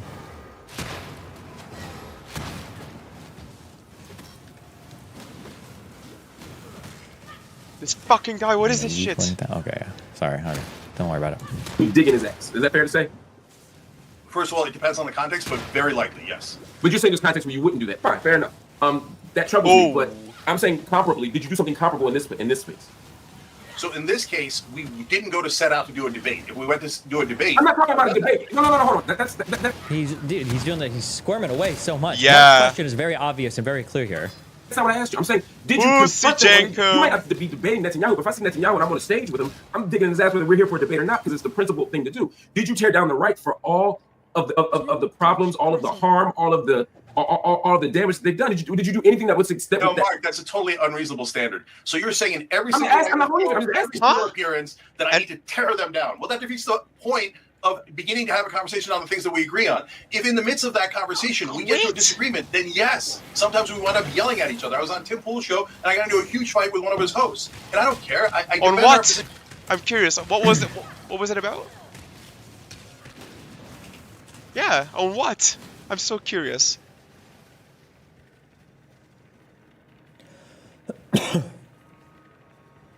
How Democrats lost Rogan. Cenk Uygur. No conservative calls me conservative. Huh? Mm-hmm. Oh God, he starts with that sentence. Paying for him. You literally campaigned for him. He campaigned for him, right? I'm not. Tim Pool was literally like doing speeches and shit in Pennsylvania. Wasn't he? Wasn't he out here? It's wild, yeah. Nobody would call me. And look at the flag in the back too. Me conservative. Nobody would call. Now look at the flag in the back, conservative would ever call me conservative. No, I'm. The flag. Nobody would. I'm dying. Oh no. Ever say I'm conservative? No, I'm a centrist. This is centrism in America, by the way. Oh my God, give me a break, dude. You just heard a moment ago, it is being reported now that there was a third assassination attempt on Donald Trump. This would mark the fourth assassination plot on Donald Trump that we know. I supported Andrew Yang, Tulsi Gabbard, and I supported Bernie Sanders in 2016. In 2020, I thought he was too old, but I generally liked him to a certain degree. And I met a lot of people in 2015 and 16 who were Bernie supporters who, when he got... God, he's such a fucking dipshit, too. Can someone just remove the beanie so his fucking brain slips out of there? I know he's covering the brain with that fucking beanie. Not just his bald ass head. His brain literally has no fucking scalp, alright? And no skull either. That shit will flip out. I mean, sorry, slip out. If you remove the brain. The beanie. Fuck. Like, again, I'm not a native English speaker, and yada. Get the point. Excuses.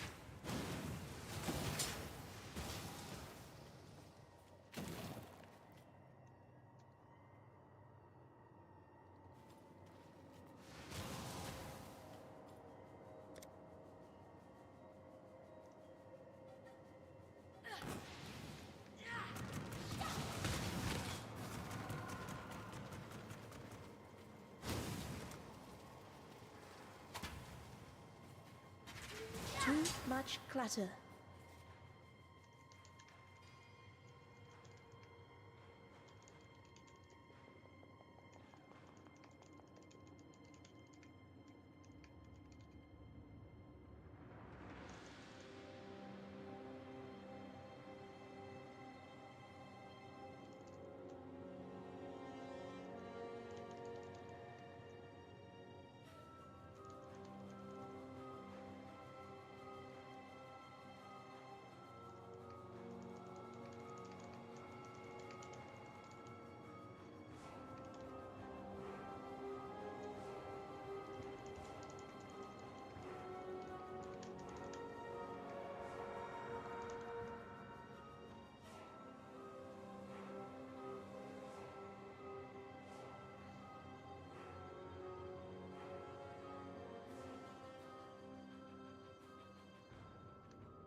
Forgot the name. I forgot the name too. I did forget the name.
Okay, I'm done there. Now I'm gonna get this and then this.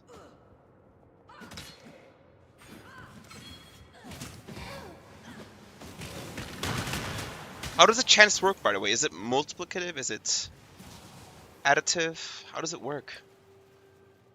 Is it listed here? Okay, it is listed, and it is. I think it's additive, which is insane. And oh, spell damage prevention is. Whoa, that's fucking great. It's a great that defense boost right there. When I'm ready and not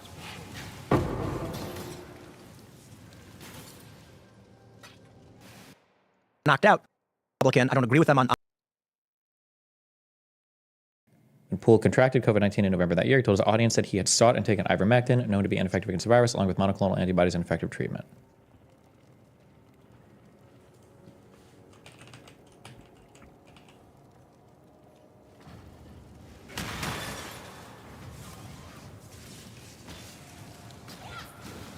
This past week, I have not been producing videos because I tested positive for COVID-19 on Friday, and I had an extremely serious case. Now, I don't know how far I've ever had with an illness, and I genuinely believe if I did not get the treatments that I got, the kitchen sink, if you know what that is, monoclonal antibodies, I got prescribed ivermectin, I did, Z-Pak, and some emergency and Everything. So I'll give you an example. My Wikipedia says that I denied COVID, got COVID, and then sought ivermectin. None of which is true. Never denied COVID, never sought ivermectin. I got monoclonal antibodies. But Gizmodo fabricated the whole thing. Bro, he just lied. Bodies. Lied about other people lying about him. I did. Z-Pak and some emergency. Just lie. You just lie. You just lie. You just lie about anything. Nobody will ever hold you accountable. True. Right wingers are exactly like whatever that. You want. Conservatards in America. I'm not going to say right wingers because these are. About that. They called you about me getting ivermectin? No, they called me about getting COVID from Tim Pool. Well, so anyway, my point is. Sought, he's using weasel words. he is using weasel words, but he also sought it. He sought ivermectin. He didn't just randomly get prescribed that, because ivermectin is not being prescribed by any reasonable doctor ever. It's just not happening. He sought that. He asked for that ivermectin. He asked for the, if that even happened, he might have literally just made that up. I'll give a really good example. When the Burisma scandal happens, and Matt Taibbi, he was a liberal guy. He wrote for the Rolling Stone. Writes this long Substack. I think it was Substack about Viktor Shokin, the prosecutor in Ukraine, had 12 to 14 open investigations into the CEO of Burisma, Mykola Zlochevsky. And then I come out and make a video and go, whoa, Matt Taibbi has got these documents. Viktor Shokin signed a sworn affidavit that he was fired because of Joe Biden coming in and making these threats. That's not a right-wing position. So yeah, I don't think that is either. But that's all. Jenkum. Jenkum. They ever say about me. If I come out and say anything policy-wise, like I'll say, oh, I'm for a form of universal basic healthcare where I think if you got like a broken bone or the flu, you should be able to be treated. I think there should be some kind of welfare system that covers this. Nope, Tim Pool's right-wing. We had Matt Binder on the show. Jenkum.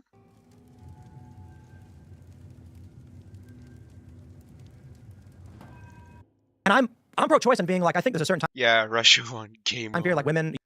I was never going to get agreement on. And they just cheated too. And to be honest, Americans let them. Active measures, demoralization, destabilization, though. Oh, okay. They got demoralized, they got destabilized. Although the destabilization part is coming.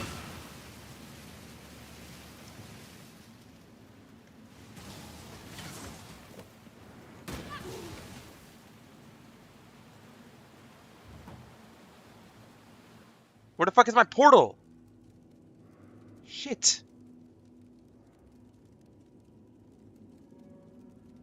Where was the fucking portal? I don't know. Okay, right here, I think. Right here somewhere. That's not it. That's not the... Where the fuck was it? Well, it's here. I think it's right here. Yep, the portals are still here. Cool. Oof. Keep fucking dying like a dumbass. Because I'm not paying attention to the game. At all. And also my defense are pretty bad too, but that's another story.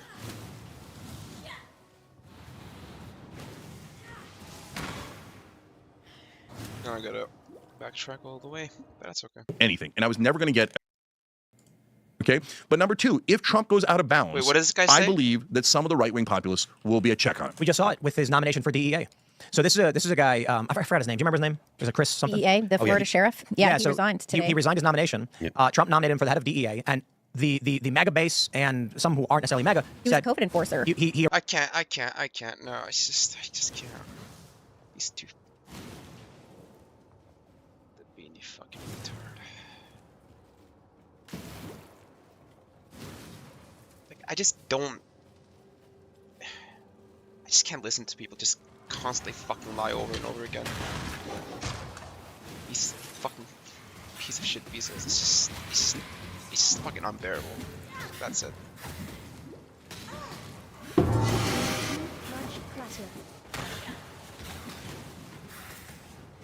I think these are on-death effects that I'm just dying to constantly.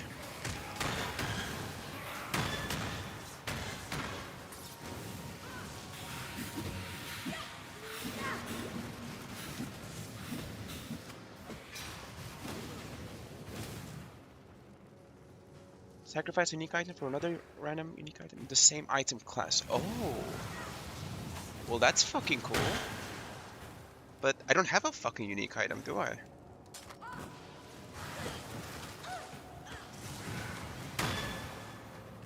Well, that's kind of sucks then. Can I get my unique item back at least somehow? Some way? Shit, this is not good. Is it completely random? Like no level requirements or anything like that? Just fucking die. Get the fuck out of here, assholes. You know what? I will sacrifice it, but maybe I wouldn't sacrifice any of these. So just fucking die, Jesus Christ! Get the fuck out of here, you stupid fucking bitch. Okay. This one, I will sacrifice this one. Maybe not though. I don't know. Obliteration is fine for me. I'll sacrifice this shit. I don't know. Maybe this one. Would it make sense to sacrifice this one? Because I like wait, what does it say? Item class, which would be just chess pieces, I guess. If it's completely random, it's not going to be intelligence based either.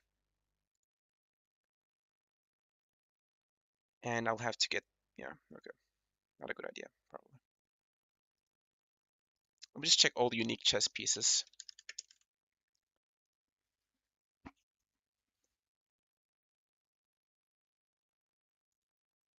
Specifically intelligence ones, actually.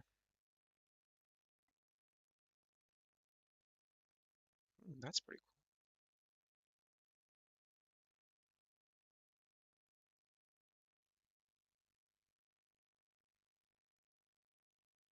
Those are quite good ones.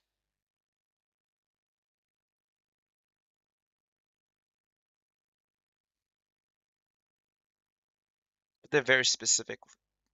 They're meant for specific builds, it seems. What strength ones? Eh.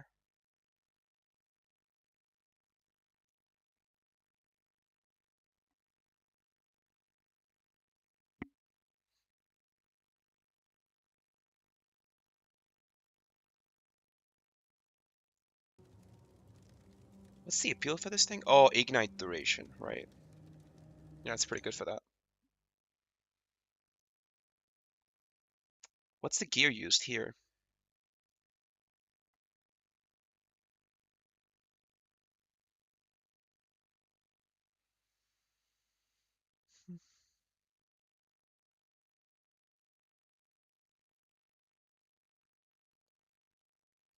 Yeah, okay. That's not a good idea then. But I don't think I have anything that can... Or that I should sacrifice.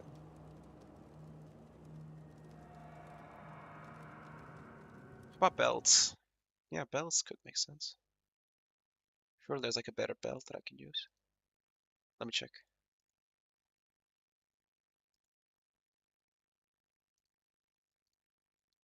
Don't say that. Belts, please. Where the fuck is belt? Okay, there we go. Wait, belts count as jewelry? I didn't fucking know that. So which one is mine? Oh, mine's like way up here.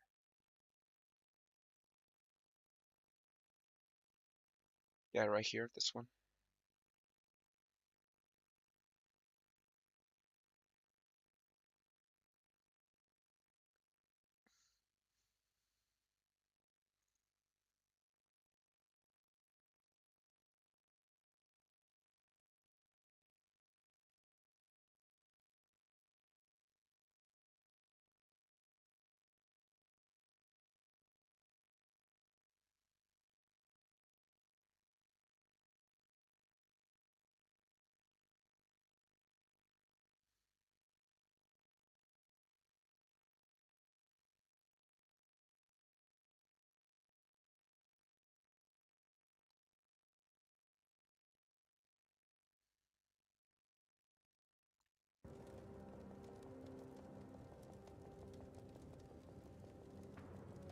For another unique. Oh, so item class, that would be okay.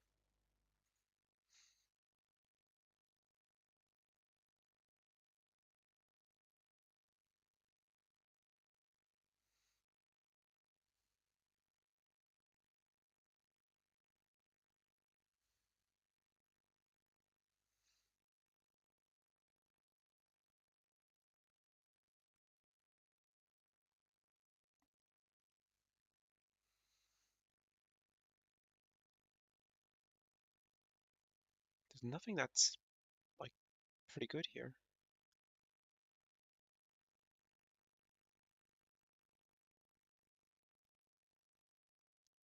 Whoa, that's good too, actually.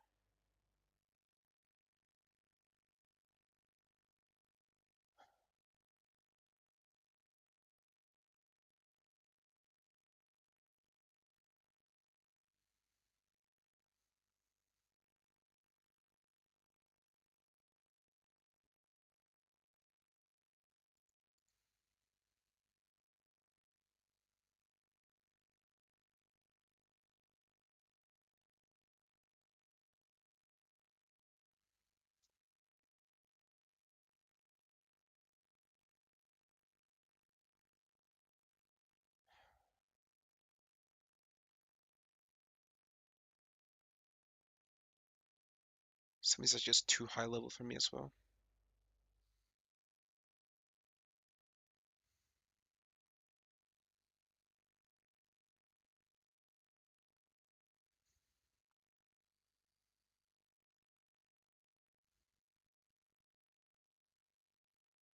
Yeah, okay, this doesn't make sense. The spell's actually quite nice. I just realized that.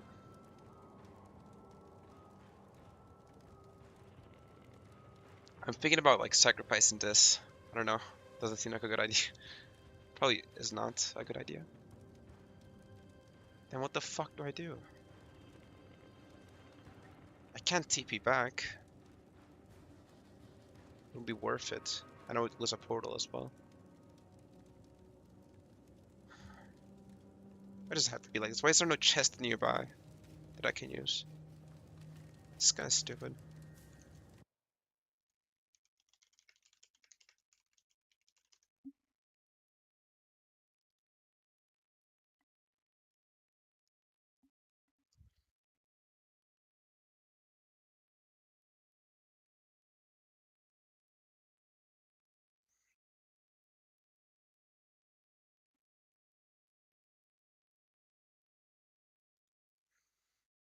So tier 3 minus tier 3.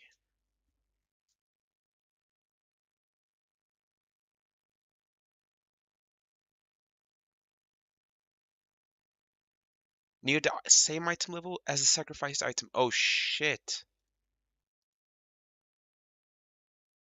Well, that only means a few things. Okay, let's see. Our item level matters quite a lot. That's a given. And wait a second. So obliteration could be a good candidate actually. But then again, I don't know. Maybe not. Probably not. I'll still check. Because there isn't that many like options here.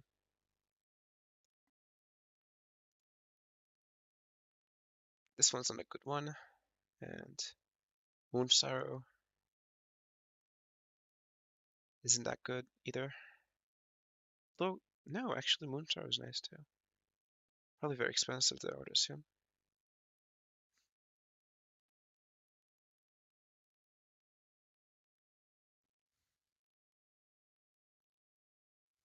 I would assume, yeah, but I can check instead of assuming. Moon Sorrow.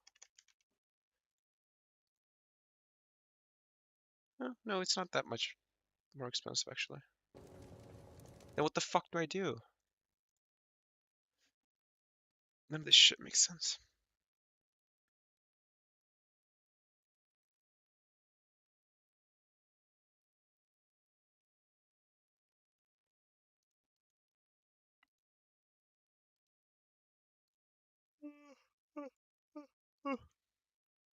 Okay, let's just.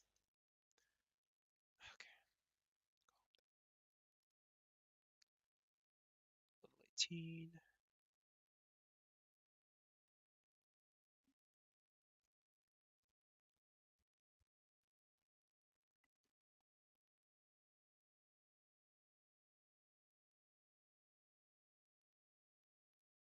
This is nice. Dialis. What was it called? Malefaction. Yeah, that's cool.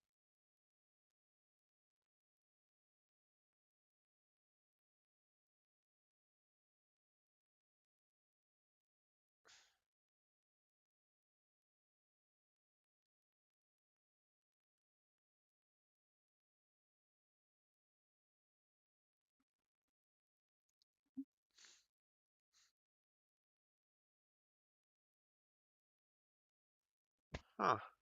This is an interesting one. Pragmatism.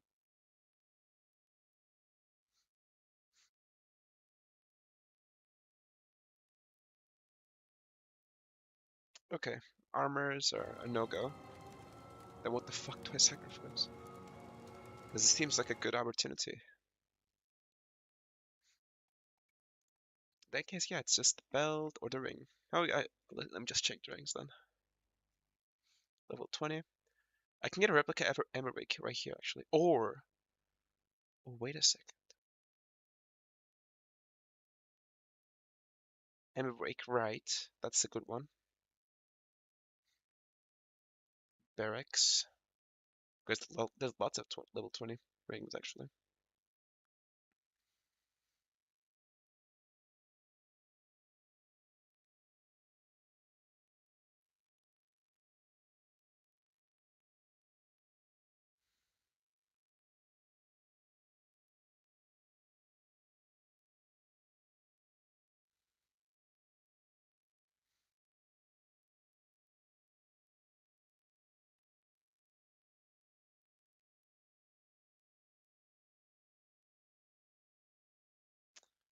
Okay, that doesn't make sense either.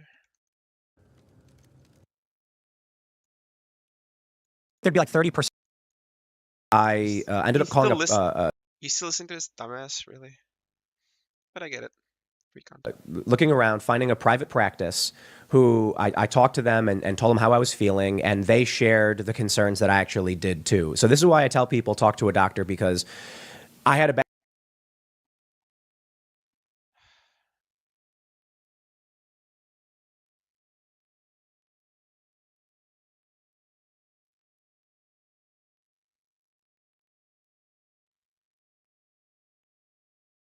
Mage Blood is an interesting one actually. Interesting.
I don't fucking know. In that case, yeah, none of these options make sense.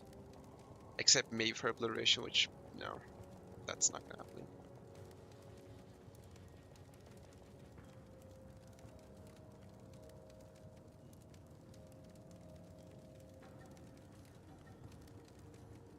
I have plenty of uniques in my chest. Go back and forth.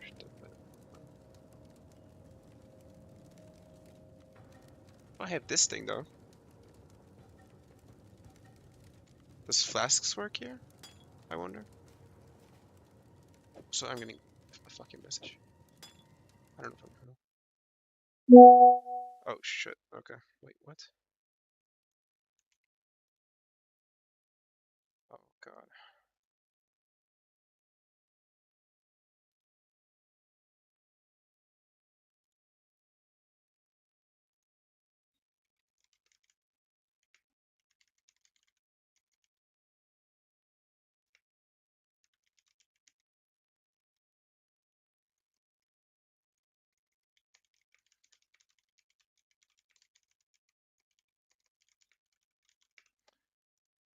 Shit. Wait. Let me just check. Steam library. No. Let me share. Oh, okay.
Fucking message from God knows what.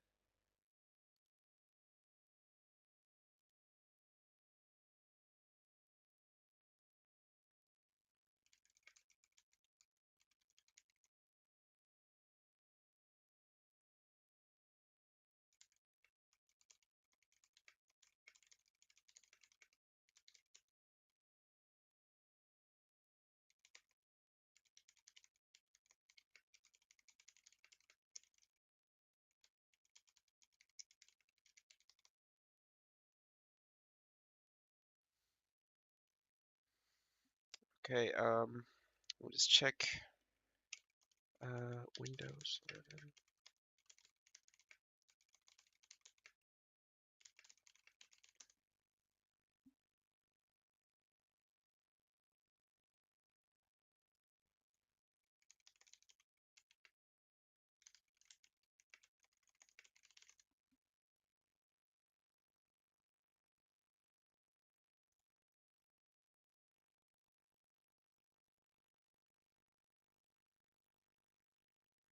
Okay, someone probably gave an answer here. Come on, just load the fucking site. I'm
The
young turds.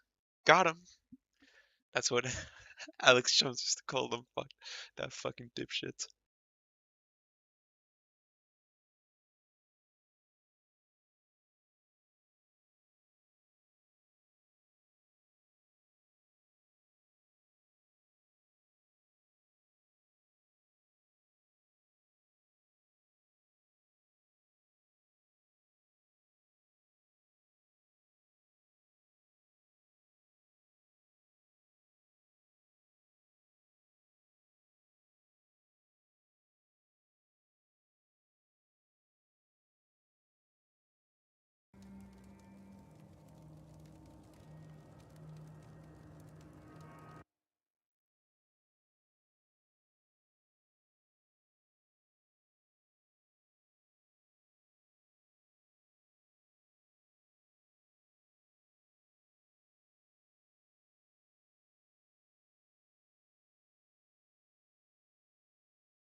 experience with one doctor, and they said,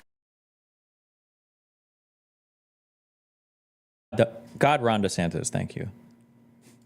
"Hey, Joe, I have no words for the gratitude that I feel to Joe for his support, because not only that, but after I called him back and said, we're getting the therapy, he was like, I'm going to take care of it for you."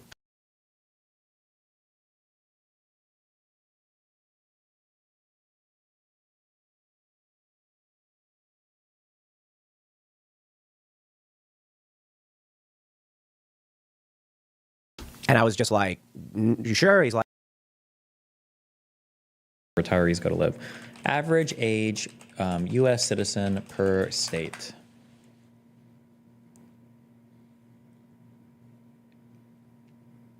Median age? Would I want median or would I want average?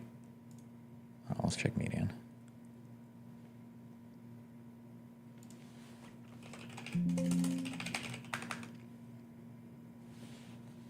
Florida's 5th oldest.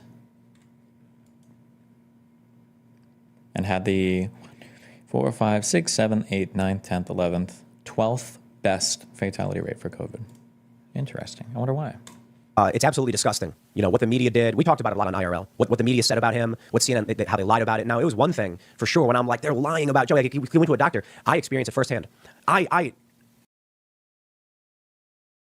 called a doctor, and I'm like, do I really got to do ivermectin and Z-Pak? And they're like, we're going to prescribe you medication. Look for excessive deaths, not for registered COVID deaths. The registrations are easy to manipulate.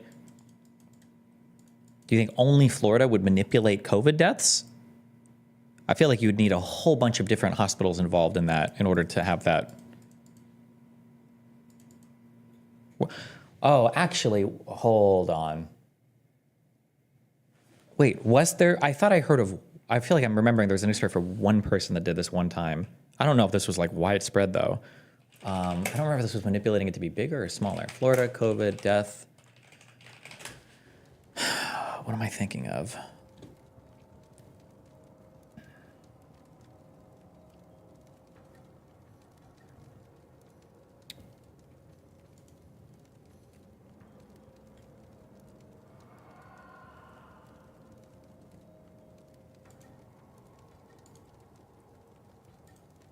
This was in 2020. This is a long time ago. I don't remember specifically enough about these claims.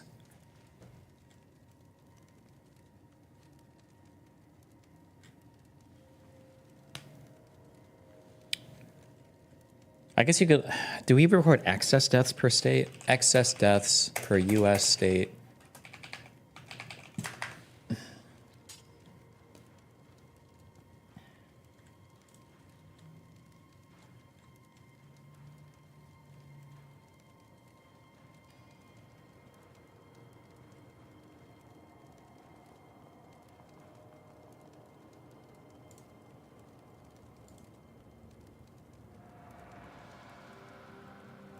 What would excess deaths mean in this context? Excess deaths is just how many more deaths occur than what would have been expected based on historic data.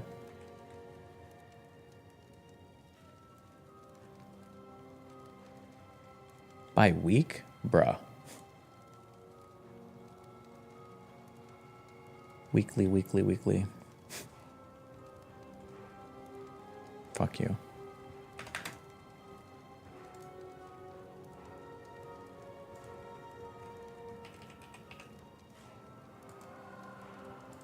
Destiny, I think I've said it before. If a Republican says it, the sky is blue, then check.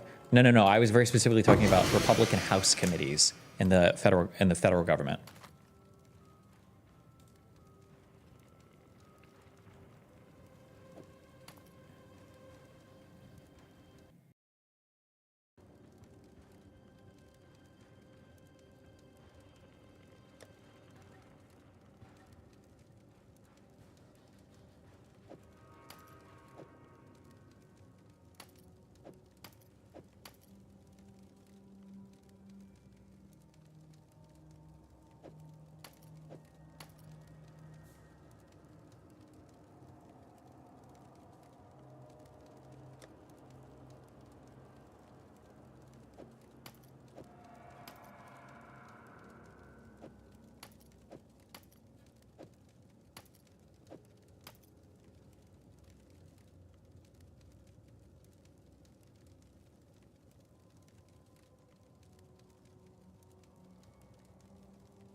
back in because we don't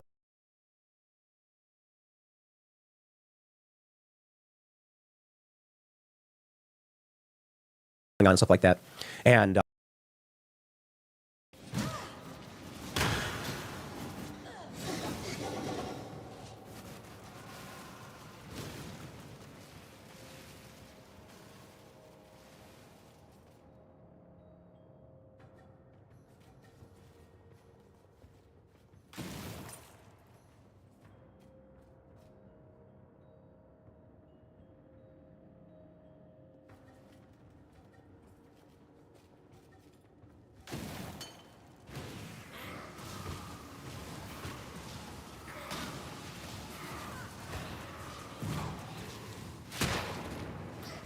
Oops, clumsy me.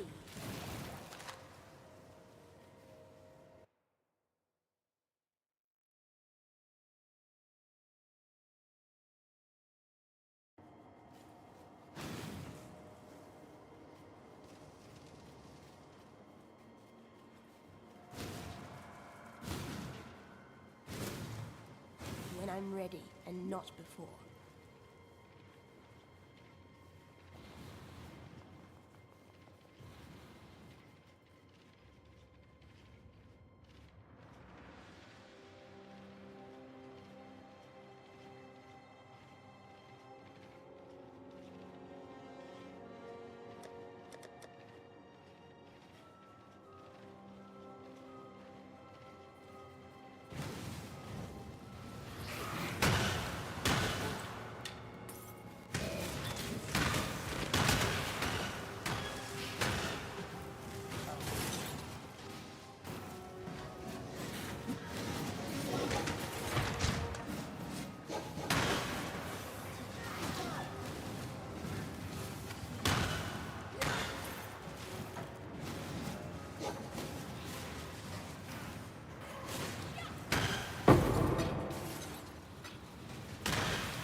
I need more mana.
I'm ready and not before.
When I'm ready and not before.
When I'm ready and not before.